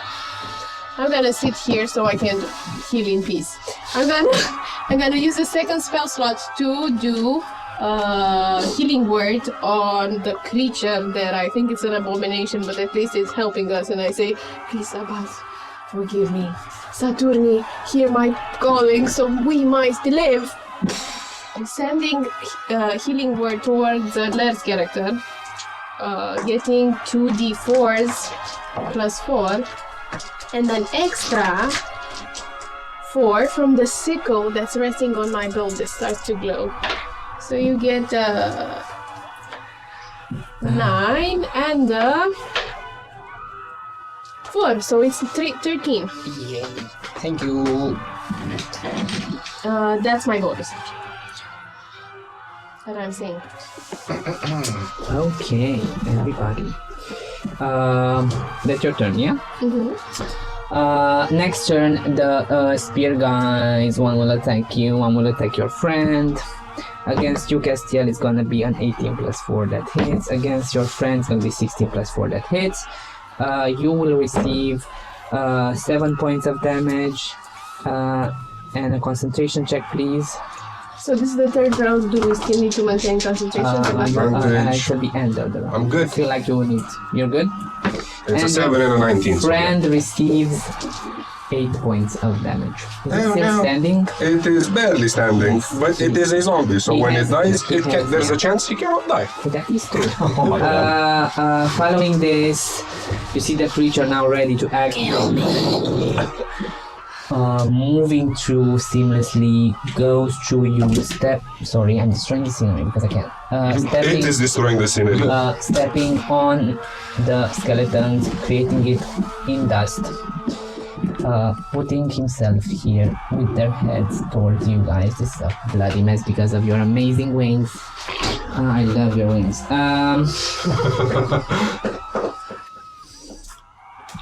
This is one. And you see him taking the Oh, I'm stupid. you see the bones that are on the ground. He starts to make out and the bone starts to move and starts to shift slowly around him like in a hurricane, then stronger and stronger and stronger, and they become a force of damage as the both of you need to give me dexterity saving throws. I can see 14. different. You see it. Yes. Wow, next. It's 19. I have a 12, but if I... Where is it? If I fail, I can re-roll, but I need to take that result. So, Because I have... Phonetical focus. No, it's the same shit. You're gonna be at that fanatical focus soon. It's the same. It's gonna be 9 points of magical slashing to you and 11 points of magical slashing to you. So it's full on 18 points. And after that, he will 1, 2, 3, 4. 4. Go bite towards you. Shadow. No, shadow. 18 plus 7, 26. That's gonna be 5 plus 8 is 13 plus 4. 17 points of piercing damage to you. As it bites your fabric and pushes through and tears away the fabric as it does so. Quite the pain you are experiencing right now. 5, 10, and you see it looming and turning his head. Not leaving your area. And just you see Castiel behind skeletons, and in front of you this huge head just looking at you, snarling, saliva coming down, just dead eyes looking straight at you and at that rock. And I want to take this time to thank Fantasy Forge for printing us and helping us with amazing miniature printed minis, and you can check their link in the description below, fantasyforge.pro. Fantasy Forge. That's right. And with that, we are back to the adventures of the Moose and his shadow friend. Moose, what are you doing? I will disengage and flee. Would you like Which to... direction? Towards the exit. The double doors. I will flee. I will not look back. I will flee. You, All my movement, 35, go. 10, 15, 20. You go through the hallway as the guards are fighting away a swarm of skeletons that have pushed through, and there are more enemies coming from the hallway, from the entrance. In total, in your side, there are like 18 creatures. And they look at you. Help! I will jump and fly. You jump and just... That's for my next action. for your for my next turn. turn. I will Nice. not help anyone. Fuck them. I don't care about them. I'm not touching that. Larry's like, No. I got my characters killed. Now it's your turn, bitches. Yeah. Good. Shadow, what do you do? Followed by Castiel. So yeah.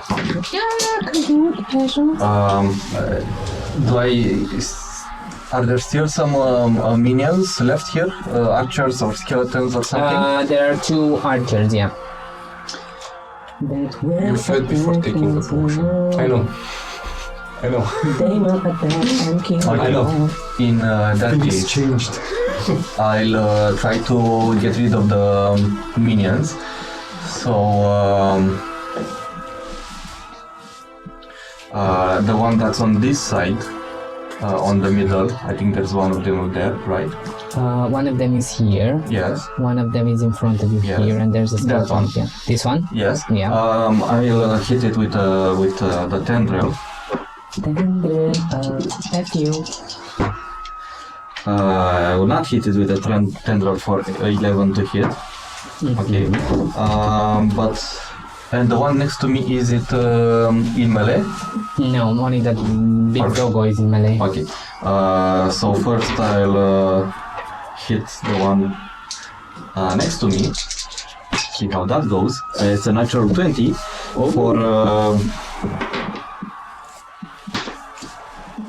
wow. So I have 3 dice here. All of them are maximum. So natural 20 and the d10s are 10 each. Oh my So that's a 25 damage. Take a photo.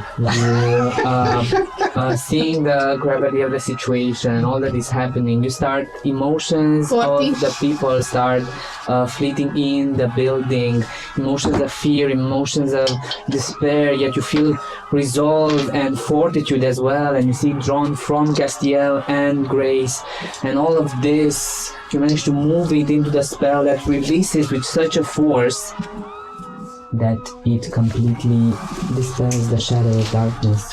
Okay. And the second beam of light will go to the ones in the back that previously was missed by the tendril. Look, I mean it's a 20 and a 10 on the die. I mean, my god. it's a natural God. 20 Christ. and the 10 die is a D10. And okay, on the second D10 I have a 2, so it's only a 17 force damage. It's, you prepare it again, seeing that you've created a momentum of this force. You try to replicate and you replicate it flawlessly, and just hitting it with such a force that bones scatter everywhere. Cleaning up. Is that your turn? Yeah, it reminds me of Alex's Eldritch Blasts. When she played the Warlock also. Yeah. It's something to do with Warlocks, I guess. With one of your children running away like a bitch, and another one killing it. What do you do, Castiel? Okay, so my minion is somewhere around the big thing.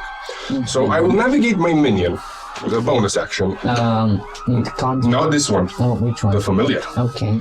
It will come next to me, and as it gets closer, it will exit the range of the big creature, triggering its attack of opportunity.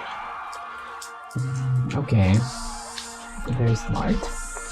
The minion will die. There is literally no chance that it doesn't. There you go. Thank you for the minion. Presenting it for a few seconds. And as it leaves, looks at you, then in a fraction of a second, like in front of you. But it was here. But that takes care of the attack of opportunity. That's your bonus action, yeah? Yeah, that's my bonus action. Okay. That I would have received. And now you run. The rock needs a few more seconds. It needs 1-2 seconds. Do I have to sit near it? Oh no, right, you're so correct. Why am I keep... You can move, yes. But can you though? Will you? I did. Also, with the roar and the appearance of this creature, with the storm of bones, with the roaring, the middle part of the mosaic, revealing the pathway outside, where there are also some undead loitering around and their attention being drawn there. This is very important to me. Are you? The pathway outside. Yes. Is it suspended or is it ground? It is in the ground. There's a simple, like 15-20 feet of courtyard with some greenery bushes. There is a 5-foot stone fence, and then you see the tower, like another. The entrance to the tower. How big is it? It's like 10 foot. Perfect. So I will be yelling and say, Grace, follow me. And I'm gonna start dashing Do this now. to the far end of the courtyard. That will be my action. And I will stop at the door. Well, do you want to I will take jump one so you attack. have- Yeah, I will take one attack of opportunity from the foe. Okay, from this one. Yeah. Good thing it doesn't do 3 attacks of opportunity, 1 per each head. Yeah, Not don't from think that. about I already it. triggered it. Yeah, I didn't think of it having 2 attacks of opportunity because of the heads. If I didn't think it would not happen. But it has 15 3 hits you? heads. No. 15 does not hit you, and you start 5, 10, 15, 20, 25, 30. I think I would arguably take another one from the one next to it. Yes, you would. Also, this is gonna be a natural one. You go into the courtyard where zombified corpses and skeletons turn toward you, but you're dashing towards the tower, yeah? Yeah. Let's see out of them how many manage to strike at you. 3 of them manage to get close enough to opportunity attack you. First one is 3 plus 4 doesn't work. Another one is a 15 plus 4, 19. Hits. And the last one is 9 plus 4, which is 13. That does not hit. So one of them manages to scratch you for 8 points of damage. Also, Constitution save? was one of them, no one managed to hit you, right? Not there, no. Okay, so you have one scar of One stack. infestation, yeah. Okay. I will be stopping next to the door. So you run 10, 50, you jump over, you are like 5 feet from the door. How many feet do I have to run to get to the other side of the door? Because I can move 30. If I can move 30 and still have an action and be at the door, I will be using my action. Well, use your action to dash. That's what I'm asking. If I don't need to use my dash, You need to use your okay, action. then that's it. Okay, so you are there at the door, creatures now turning toward you, seeing this living being emerging from the room. Very cool. And sorry, Yes. I gotta do something. I gotta Let's do what go. I gotta do. Oh yeah, the constitution. I make it. Barely, but I make it. It's a 10. You see Castiel running, yet the storm is still being charged, and you feel the presence there, but he booked it. Like child, like father. Next up is the skeleton plus an archer, and then another skeleton. So you are gonna get attacked by this fellow, or try to. 17 plus 4, 22. Right? No, it's 21. 21 hits you. Yes. And that's But I gonna be ignored it. 9 points of slashing damage. Plus you have another mark. You have only one mark actually, because you've had a round. Then we have the archer that now can only attack you. So he will go this way. Archer, shadow well. Needle towards Beetlejuice. Doesn't manage to hit you. You dodge out of the way. Then this guy will 5, 10, 15, 20, 25. Isn't that 13. Castiel's thingy? Yeah, that's mine. That's your thingy, that's true. Where's the sword one? Here, 5, He takes an attack of opportunity. 20, 25, 30. Takes an attack of opportunity. He takes an attack of opportunity. He takes an attack of opportunity. It's a 1. He got hit a lot. Master! And, he will raise his sword and at you, with you, for you. 15 hits? No. No, of course not. And at the end of the round, you are constricting the spell, you feel it complete, you close your eyes, you grace. Also, feel the spell reaching its completion, you close your eyes, and in that moment they glow so vibrantly and rune appears. And then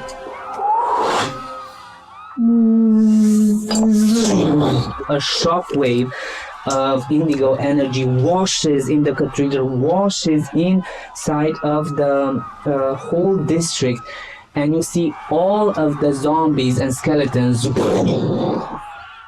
dazed, not moving, very slowly, sluggishly.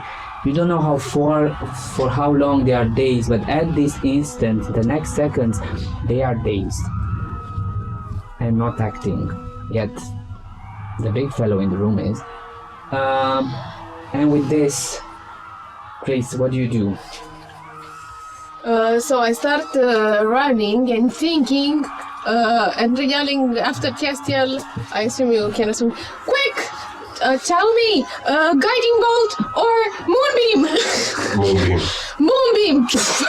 And as he says moonbeam, a moonbeam appears from the sky, landing, a 3rd level moonbeam, on the aberration as an action. And he takes 3d10. He has to make a Constitution saving throw. Constitution, that he has so much. I don't know if he is sensitive to radiating damage or anything. 19. Let me check. Okay. He didn't. No, he doesn't have an issue. Okay, it's okay. And No, it's okay. how much? 19. So he takes only half of this. 18, so half is 9 radiant damage, and I start running. And as a bonus action, I also move the moonbeam with me. You're coming with me. It's called napalm. Well, that's your next turn. Why? But you use your action to call Yes. the moonbeam. And as a bonus action, I can move it. Oh, right. You put it on yourself. No, just No, I can move it, so I was just asking. Maybe you have to hurt yourself. it moves a little bit. It comes. Do you want? Yes. If I move it, can I move it to hit that fellow and does it take damage? No. Mine? Yeah, You it need will. to concentrate on it to grasp its full essence so it deals damage. Right now it's just a beautiful light. Okay, yeah. Anything else? You are at this moment It's in after the I cast courtyard. the spell, so I can't move it right now. Okay, so it's there. You And are as in a the bonus courtyard. action, then I say, I like chocolate cake. no, I say, Cassio, you're forgetting your weird child. Let's see how What am I many- kidding? Every one of them are weird. As you are running to the courtyard, two of the fellows are close to you, and I will try to spank you. With How can they? Are they dazed? oh, that's so true. Thank you. I will But give you those another in the inspiration, courtyard? but you already have one. They are dazed. Yeah, they don't think. Okay. I would assume that would include mine as well. Yes, yours is dazed as well. You lived more than I had expected, to be The honest. creature, very Fakaraka stated that you are gone, will, let's see if it recharges. Yes. But it thinks it's solid. So it just moves here, and as it's moving, one of the heads goes to attack you. Important information, it doesn't attack him. Why? Because it doesn't. It doesn't attack him? Of course it does not. I have deemed it so. You see the head coming towards you, and as it opens, barges through, destroying the stain ray completely. 5, 10, 15, 20, 25, Oh, fuck off. 30. You are here, she's here, whatever. You see coming this lumbering being behind you. And one of he will use another action to literally go 5. Oh, fuck. He will interpose himself right in front of you, like. And because he regained it, you see a bone storm. Is this a spell?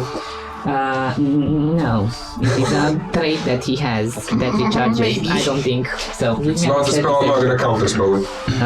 No, it's not gonna help. It's not a spell, it doesn't say it's a spell. It says that it just does it, because it can. It's a trait that it has, yeah. It's an ability it has, it's not a spell. How much? What? Dexterity saving throw. Oh, Dexterity saving Yes, throw. for you, please. 16. Not you, because you are like 10 feet away from all of this. You're at the doorway. Hey, me. 16. 16. With a 16, you will receive only half of this, which is a total 8 plus 6. 13. Half to 8. Bone starts cutting your skin. You're there taking the blows like I'm the champ bloodied. that you are, and you are bloodied with a big dog on your ass. Doing that, Zumzi, what do you think? Bonus action, fly. Action, fly. You run to Dash, the entrance, everything. you jump into the air, and now you see as the people have a chance to redirect. The guardsmen see that they are dazed and use this moment to the full capacity as they are redirecting quickly people that are close to the road, taking those that are outside, putting them together, and this Respiro gave them the chance to regroup very well, and you jump outside, this being comes, and I'm you already- fly into the sky. You are going around, right? Around the So with your flight, I will say that you are right now on the top of the chapel. You see everything. You see the view all around, and you see in the Dead Man's Tower there a very strong indigo color pulsing. And give me a perception check.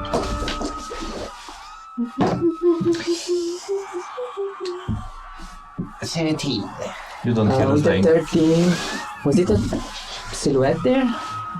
No. Mr. Shadowfall, what do? You are left with a mask. You don't know. You don't know. I have two questions. So, how many minions are around me? Only one, that one? There's no one around you. There's the archer and the rest of them that seem to be looking at you right now. They found no. They are stunned. There are no enemies around you, nor would it matter because they are stunned for this round. Okay, so how many are there in total, stunned or not? 2, 5, 6. Man, that's a lot. I know. Okay. And more are in the hallway. And the second question.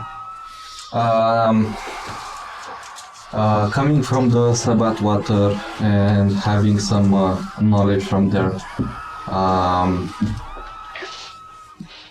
do I have any kind of knowledge or do I see any connection with this creature or some information that may help me understand how it would process emotions, for example? This creature? Especially, yeah. No, not this one, this one. Especially frightened, especially emotions or enchantments. Give me a nature check, please. Nature check. With advantage, because it's with emotions. Okay. So that's a 17. You connecting with that, it's a strange process because we don't know exactly what is happening, but it has no such resistances or immunities to the emotion of fear or being charmed. Okay.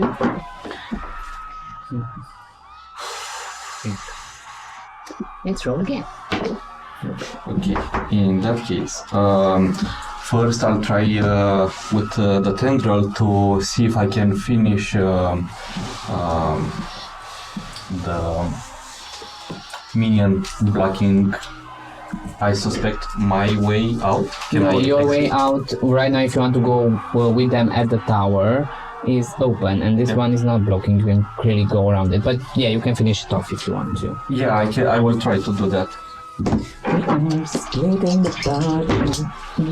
I can't think do he this might die. anymore. It's a natural 20. Oh my god. I don't want to do this to you, Paul. It just keeps happening. Please stop, it's hurting me.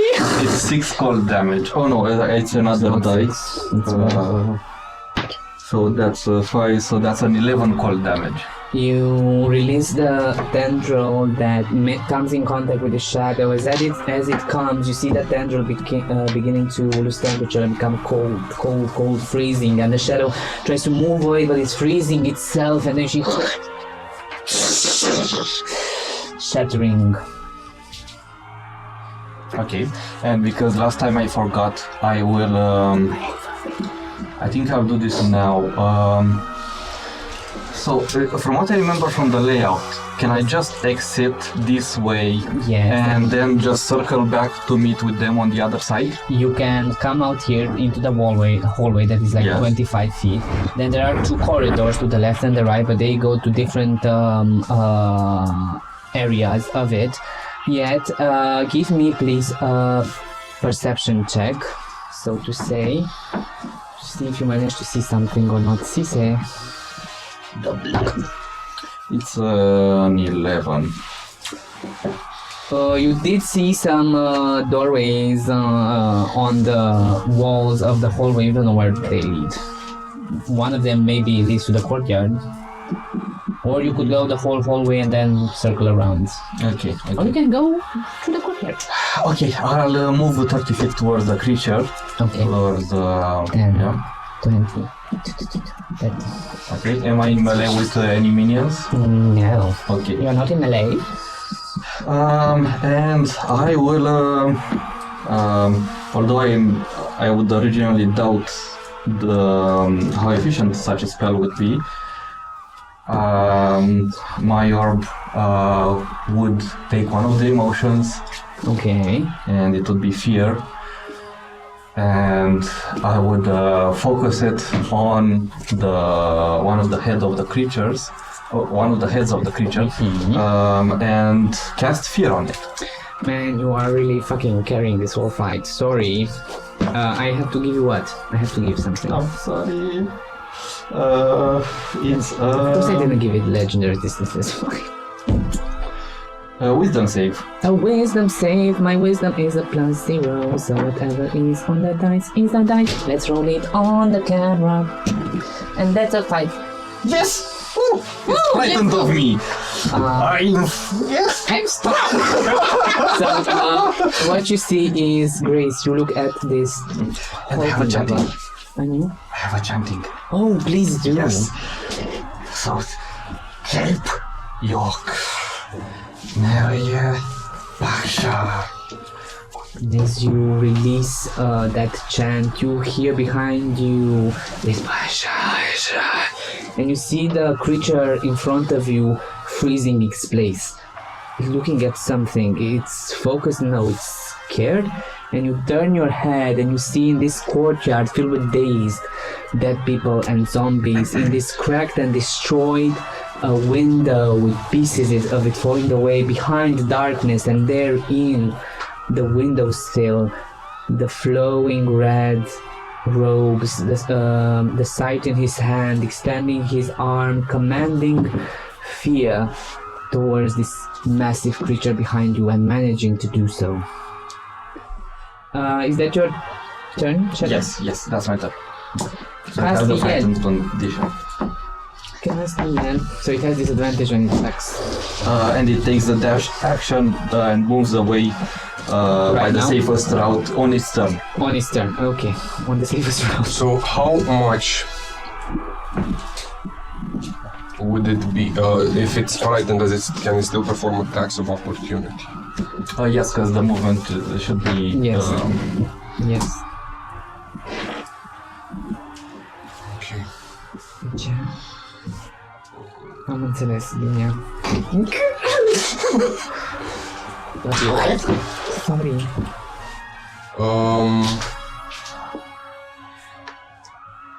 Let me think a bit. It's complicated. Why you gotta make How many feet are between me, Grace, and it? 10 feet between you and Grace. 10 feet between you and the creature, and 20 feet between you and Grace. And Grace, you what's your HP status?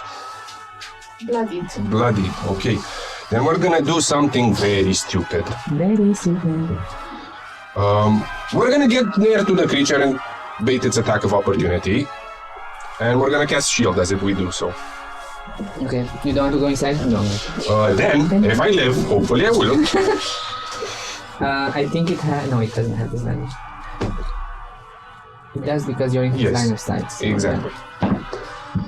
That's gonna be a 13 for the first one plus, and that's gonna be a 12 for the second one. My armor class is a total of 22. Oh my god, 12 plus, let me see, I don't think it's gonna be 12 plus 7, no. You see it coming towards you, jaws so wide that it could take you fully, and then... So, after I baited its attack of opportunity and barely escaped it, I will head to the door and use my action to pull out from my robe another bit of flesh. And I'm gonna start placing it near the doorways, and it's kind of gonna start growing. And it will form a sort of a mouth with a skewed face that I can control when it opens and closes. And I will yell after Grace, the password's family. So you have 5 more feet of movement. You use your action to make that. Yeah, Go inside? Go inside. Yeah. He is inside the mouth of the tower. And now the mouth would open for those that say family and probably block that huge thing. As you step in this tower, and you see there are 2 pathways that wound up. You hear? Probably the souls of all that gave themselves to the tower still linger here, leaving a footprint. Can you please give me a wisdom saving throw? It is a 8, I think, or 9. Let me check real quick. It's a 9. No, 8. Inside this tower, you are frightened. I don't know what exactly, but it sends a chill down your spine. We have the threatened condition. Yes. Is that your turn? It is my turn. Yeah. It would have no, because it was a shadow. It The would skeletons. The skeletons don't cast their base, and everybody's based. Coming up to the next round, ladies. You see that the whatever spell or surge of energy was that put the undead forces into this day start to shrug it off, and you see it starting to gain some perspective and some energy back. Grace, it is up to you, followed by the cute doggo. Okay, the cute doggo, I will look into the eyes of this aberration thing and I will yell at it. Flee! It's already gonna do that. It's already gonna do that? You don't know. Because it's frightened. You don't know. Can I insight it? Give me an... No, it's not an animal. It is an insight, yes. You roll. How much? 18. You see that at this moment, it's not even... You are like trying to stare at its gaze. It's not looking at you. It's currently just looking at another path to go to. Oh, okay. So I'm not doing that anymore. I will cast on myself Aura of Vitality, disrupting the moonbeam. You know what? As a bonus action, before I do that, can I move the moonbeam on one of the skeletons to kill them? Of course you may, and with the total of 2 Constitution. Okay, they take All the damage. not all the damage. They take 17 radiant damage. You place it there, you focus on it, it's the dust and cinders. Those, yeah. Okay, and then I drop it and cast Aura of Vitality on myself and run, saying, "Family!" And I yell after this weird-looking shadow elf password is families, like you say a safe word and you get inside, and I drop inside. You, as you yell family, it opens up. And Aura of Vitality means for 1 minute with concentration based, I can heal for 2d6 plus 1d4 from my... As a bonus action. Aura of Vitality is an action, and as a bonus action, I use the Moonbeam movement. Yes, so next turn you can heal. I think it's a passive effect okay, so it's because she's maintaining concentration. Okay. Also, you hear the echoes of wailing of the dead. Can you give me a wisdom saving throw as well? Okay, let me heal first. No. I don't feel bad. Die. What's happening? You have to die. It's a 3 plus a 3, I rolled a 6 on Era of Vitality. Era of Vitality. Okay, wisdom you said, You right? enter this building and you see Castiel in the middle of it looking up. 20. With a 20, you are familiar with the place, you know what happens here. There were a few events that made you hide here. And you are used to it. It's not easy, but you know. That is Grace's turn, everybody. Yes. Nice. Following that, the doggo will start running, bugging it in the area around. I need me at the end of the turn to give another wisdom, right? No, it's after I'm no longer within sight. Okay. So it runs away, and then at the end of it, it's like, Absolutely okay now. If the creature ends its turn in a space where it doesn't have line of sight to you, the creature makes a wisdom saving throw. Let's see how many feet he goes away before he doesn't see you.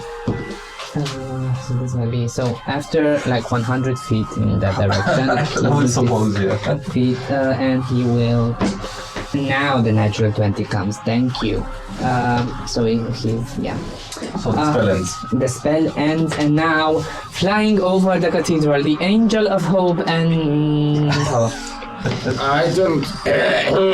you see the dog run going now. And I don't think I could hear those words. So may I just look upon the city, and if I had a mouth that could smile, I would smile. And can I feed? Of course, you can feed. And I'll just stay there feeding, and I will look around for any interesting individuals. Interesting I don't or know. tasty? Can you describe me what an interesting individual is? For me, they're robed and having a mask. Robed and around. Give me a perception. That's not Shadowfell. Yes, it's a natural one, so I don't.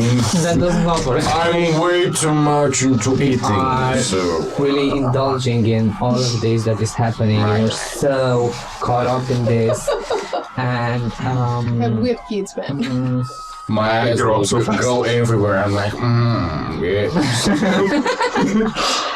do you stand there or do you move? I will stand there because I have nothing better to do. So in the district, as people are running with the others, as the dead are gaining their strength back, some are looking into the sky to this winged being that flies on top of the cathedral, not understanding exactly its form and its purpose, seeing an angel there, seeing hope. You are really helping the city. Die! But they don't know any better. So. Can I perch on one of the towers like a gargoyle? Exactly. And just- Yes, you may. You just go there and just there. Am I feeling sudden bouts of hope? Real hope. Shadow, yeah. Followed by Castiel. Okay, how are the minions in the room looking?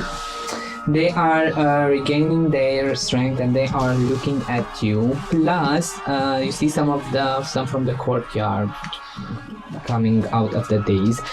They're still halfway of the daze. You have one more round. Okay, Because I rolled 2 on a d4. It could have been 4 rounds. I would move 30 feet more towards where Grace and Castiel went, So you would reach close to the door. but not through. No. Okay. 10 feet away from the door right now. The one that was previously missed with the tendril is still standing, right? Or is that... can see. It was here? no, it was... No, it's dead. It's dead. Dead? Yeah. Okay. From that spot, I move the tendril 30 feet. Would it reach one of the Yeah. skeletons? Okay. Yeah. And Yeah. it would hit.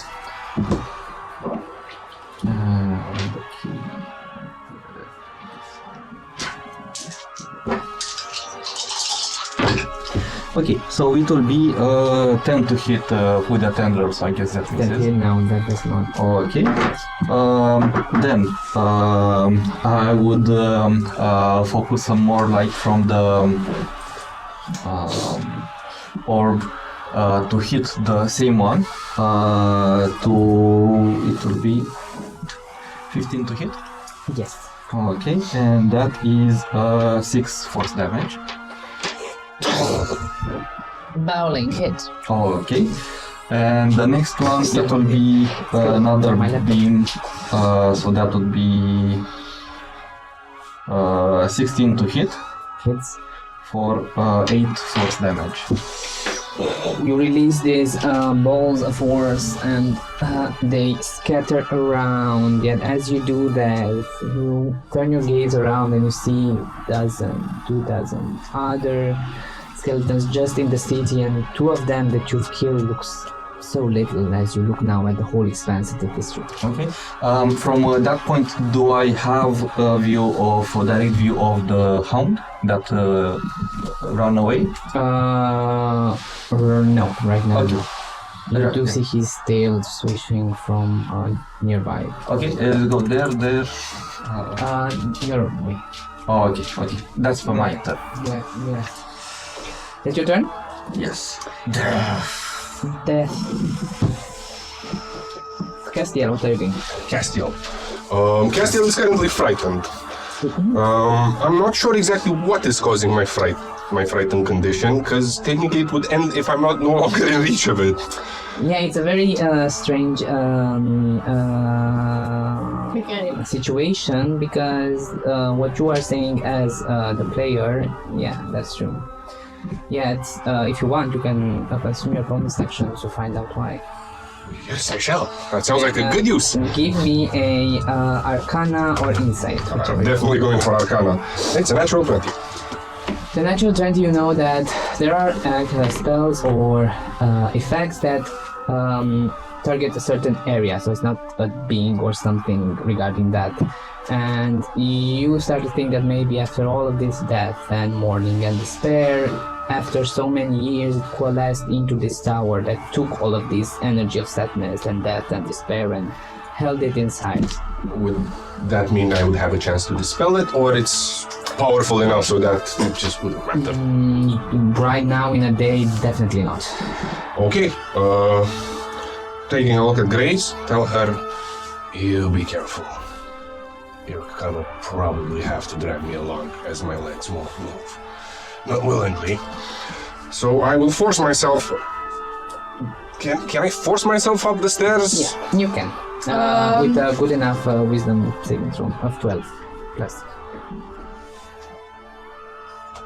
Okay, so if I don't have a chance to dispel it, then I gotta roll me a wisdom save. I will roll it, and I will use my inspiration for this. There you go. It's natural. I can't. Use your inspiration. Yeah, I have to use my inspiration. I physically can't do anything with it. It's a natural one. Yes. So I guess that wastes my turn, or what does it do? You try to move, yet your legs don't listen to you. Your movement is consumed, but you can use your action to try again to move again. You can will yourself. Yeah, but I can't, because I used my inspiration last time. I would have used it. Yeah, sure. I guess that's an. You try to move, and again, is that part of humanity in you that you cling on to, that sadness, that mourning for those that has passed, that you put aside for so long because you need to. So you do your research, so you do what you do. But right now, where you are, it's there and it's part of you, and you have to accept that. Fine. Can I do one last thing? Of course. I take out from within my robes. I take out what seem to be little boats made out of paper that has a bunch of writing on it, like a lot of them. Okay. That sounds better. And with that, we are. So he's still frightened. Oh yeah.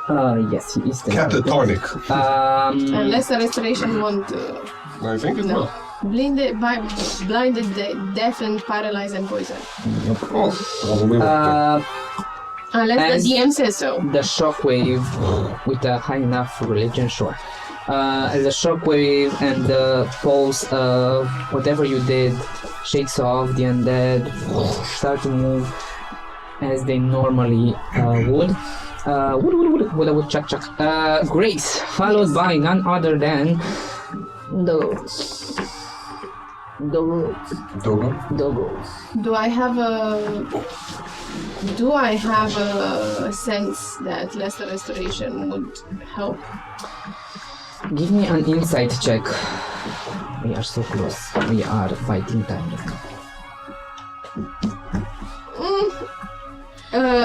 15.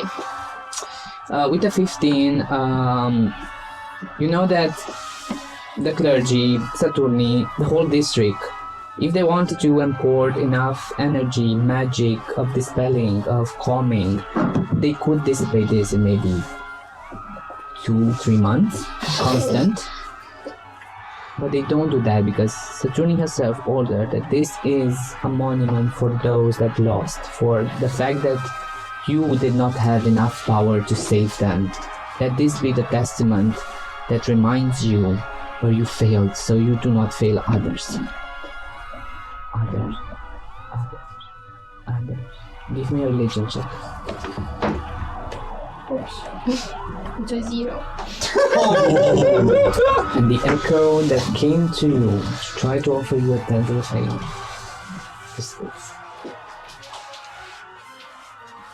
Off. You care not.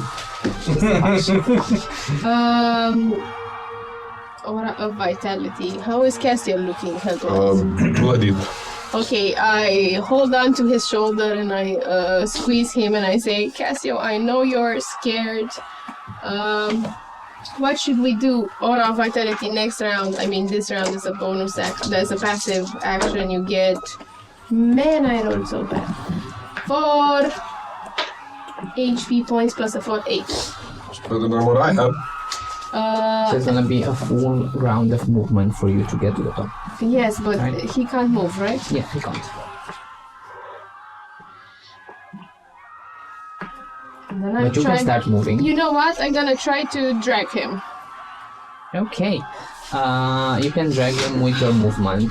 You're but making not- me do this, and she sort of wraps her arms around his body and starts dragging him. I assume not it will be gonna resisted by resist, Castiel with his magnificent strength of 0, and it's an 11. Acrobatics? Stop. Yeah. No, Oh, it's athletics athletics. because you're trying to pull him out of it. 13. You very harsh, you just because the stairs are narrow themselves, and you haphazardly go to the middle of the tower, looking down on this corridor that is now dark. But you did it. Next turn, the dog turns around, destroying some of the building along. Seeing you again, just starts his whole movement coming towards you, howling, and as you are outside, some of the skeletons come towards you, 4 to be exact, and they will start trying to hit you with 5. Do they reach me? Well, in this courtyard, there were a bunch of them here. So you are now getting gangbanged. Oh, okay. I got it. 15, 12, and 15. The 15 hit you? What's your armor class? Wow. Because of the +1 you gave me, it's a 16 now. You stand there with 4 of them surrounding you, trying to bite at you and tugging at your robes, but you have no issue. While this is happening, Zumzi. Zumzi. What are you doing? No one calls him. Stop making it a thing. No one calls him that. No. No one. As I'm standing perched, Moose. would I be correct in assuming that maybe Shadowfall fell knows where Castiel and Grace might be? Am I deductive enough to think But I think you saw them from on top of the... I think I did not because I was you are too busy. enthralled with Yes. the... Give me an insight check. Because you don't see them in the tower. I think I do not. Hold up. Inside. 7. You start this train of thought, right? But then another wave of emotion comes and you just lose the Can train. But you know, because Grace told you that the end goal is the Tower of Death, and it is pulsing right now. How far is the doggo? 10, 20, 30, 40, 50, 60, 70 feet. Is it possible for me to jump and catch Shadowfall fell and dart to the door? That is shot, yeah. With a good enough acrobatics, as you're just diving towards him. You, as you're getting attacked, you see this shape that becomes bigger and bigger and bigger with wings, and it's coming towards you like an eagle to the prey. Dirty 20. What do you do? You only... I would say, Take me, Jesus. Jesus, take me. Take the wheel. Take the wheel, Jesus! Take the horns, Jesus. so I guess the door is right behind me. It's and, right here. It's like 10 feet. And I see it's some, or at least I know that it's some kind of barrier. Yeah, and Grace yelled, save family. Okay. So, I would say... As I grab you with my tiny hands. Oh, you grabbed me. Okay. In that case, Forgive me. Don't puke at the table, man. Concentrate, because you might hit in a tower. I will yell, say password family through the barrier, go. Family? And I say family as well. As he flies with you, the door that is shut opens up and you fly inside the building as you feel you are drowning in fright, in despair, in sorrow, in all that is down and low vibration. Both of us? You just, you feel them. No, you feel them. You feel them. Only I. Yeah, Okay. you feel that. And you, Grace, see down the lost son of Castiel appearing, Shadowfall in hand, putting him down. And that was his turn. Shadow, what do you do? Okay, so I have no idea what to do. You can go up the stairs.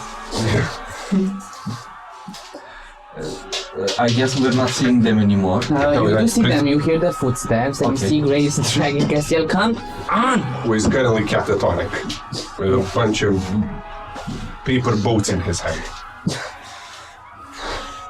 Okay, I guess I would follow them, and am I still clutched? Or can I? No. Okay. For your feet. I don't even know. It would be so confusing for me. I guess I would just tell the creature Thing. which I don't think we have a name for you, or at least I don't know. Okay.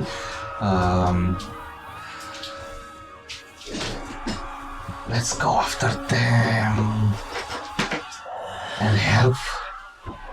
Okay, let's follow the Castiel and the tiny one. And I use my action and my movement to go forward. Going up the pathway, and Castiel, you are catatonic. You are there, frozen. You feel Grace tugging at you and moving you, but you feel so distant, like it's so away from you. Come on, Castiel, you fool! Give me religion check. It's 26.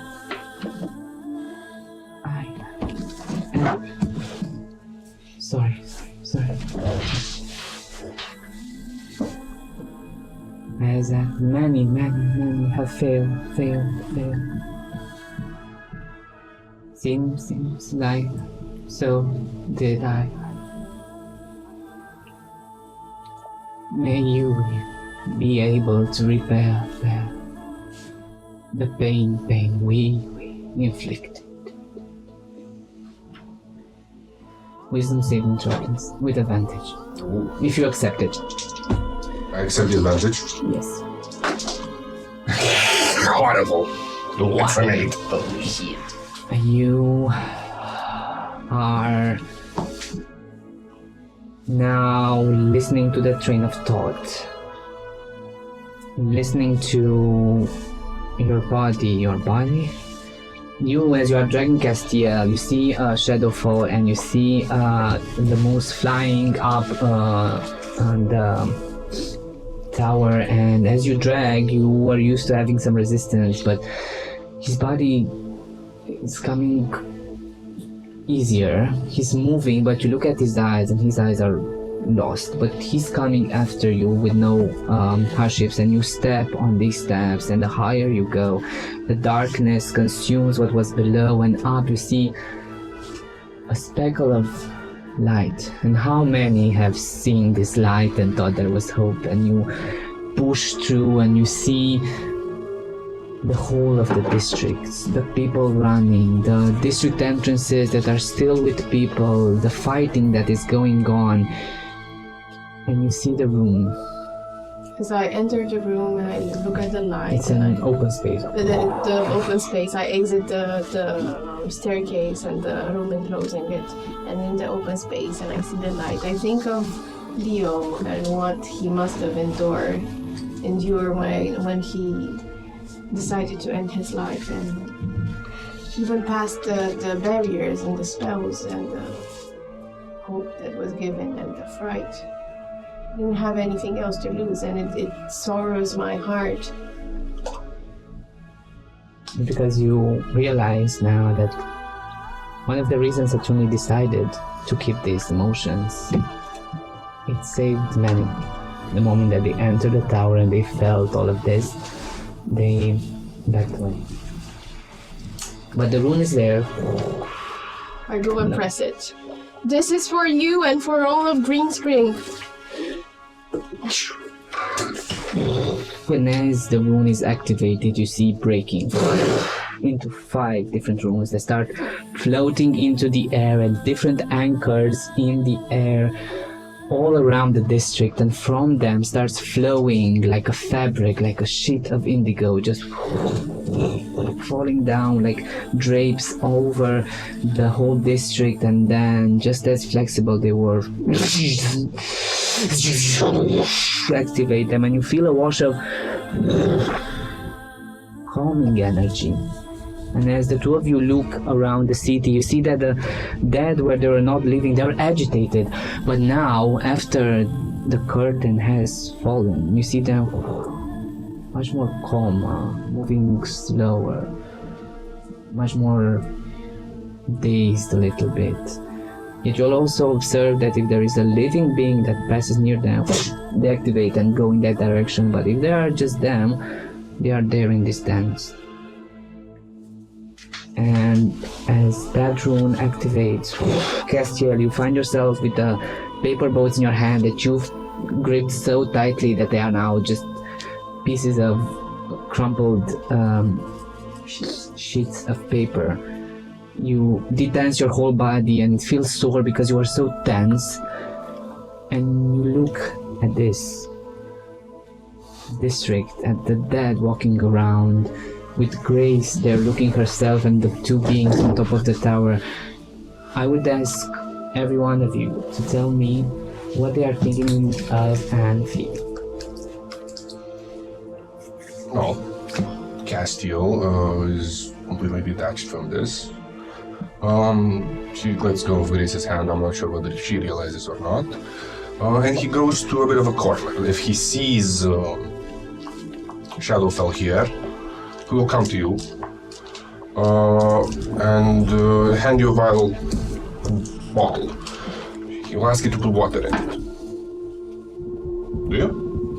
Do I see any water around? No. It's a bath water.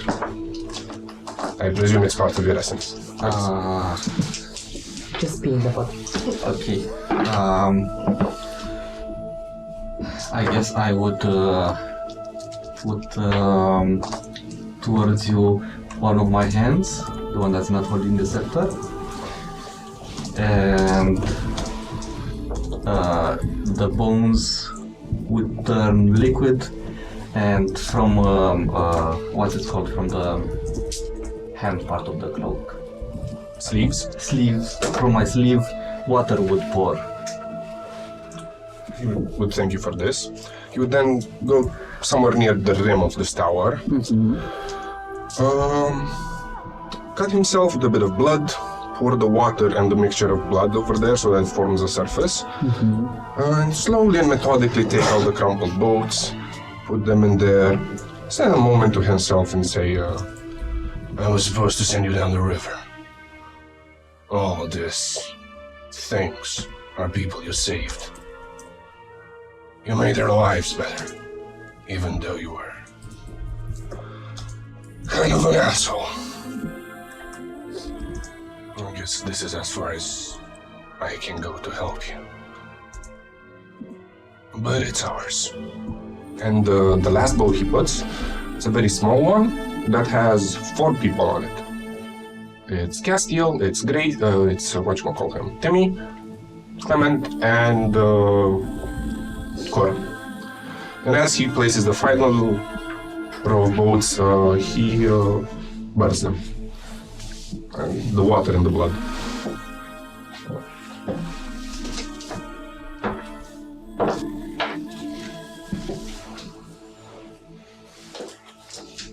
If there are not any other thoughts or emotions, Grace would witness this on Castiel and think about poor Clement in a solemn way, put a hand on him, pump the remaining 2 aura vitalities into you with the sight that's luminescing, and you get 20 HP points back. As she tears for Clement and remembers his life, she whispers, I think he would have liked this. It's bold, but yet respectful, and it's somewhat the sort of misunderstood love that you had between each other. Perhaps. I don't know what we're gonna do with the city, and immediately she starts thinking about Pax. I don't know if we did ride by Pax, we had to watch over the district, the city, the Green Kingdom itself, and it feels like we did a poor job, Cassio. Grace, I couldn't give less of a fuck about what Pax thinks. And you should too. After all, there are people who need your help more than he does. And burdening yourself with such trivialities will only deter your resolve. But we were supposed to keep the And he the was crown supposed safe. to be a king that saved him, yet he did not. You were here, you did your best. I think we need to bring him back, Cassio. I think I only care about him right now. Shows you someone dumb. See that one? It was a mother with a child trapped between 2 skeletons. I think that they need your help a bit more now. That one there's an old man who's probably bitten. He's gonna turn soon. and from the tower's height, you see the district that stretches out below, and the streets that are littered with these broken bones and maybe shattered remnants of the undead, yet the air remains heavy with the stench of death.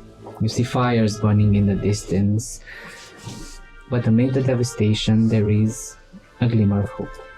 The quarantine spell shimmers faintly around the district, holding whatever has been let loose at bay. This was no ordinary victory. It was hard fought, against odds that might have crushed many. And there, on top, the world might feel still, and the cries of the wounded below are muffled by the wind that sweeps through the tower, carrying it with it a faint sense of peace. Again, you have succeeded where many may have fallen. The price was heavy, but the living live because of you. Because of you. Because of you. And I'm so sorry to end it here, but we'll find out in the next episode, maybe, what will happen with the district. What will happen to me? What will happen to Karla? Find out more in the next episode. I would like to thank you very much for sticking up with us so far. I don't find the text for ending, so Karla, can you do it? Thank you very much for sticking with us. Thank you, Serinscape. Thank you, fantasyforge.ro. Check them in the link below. Yes. Thank everybody at the table. Thank you, guys. And if you like the session, and if you like how Paul ended things, we also need to play the music. Play the music. Play the music. That's also Finale. the final, but it's also the battle that we need to stop the battle Is music. that stopped? No, it's not. Thank you, guys. Sorry for the ramble. Thank you guys for sticking with us. We hope you enjoyed this episode. And if you enjoyed the episode, please like, subscribe, because it's done a great deal. We have a skeleton here. Paul is feeling uncomfortable. We liked how DM Paul DMs, right? Like how We're gonna have more surprises coming up next, and the cast keeps shifting. Follow the story of VIM, the tale of immortality. Thursday, 5 p.m. UTC, Sundays, and good day. Good night, and don't let the vampires bite. Haha! I quit so much.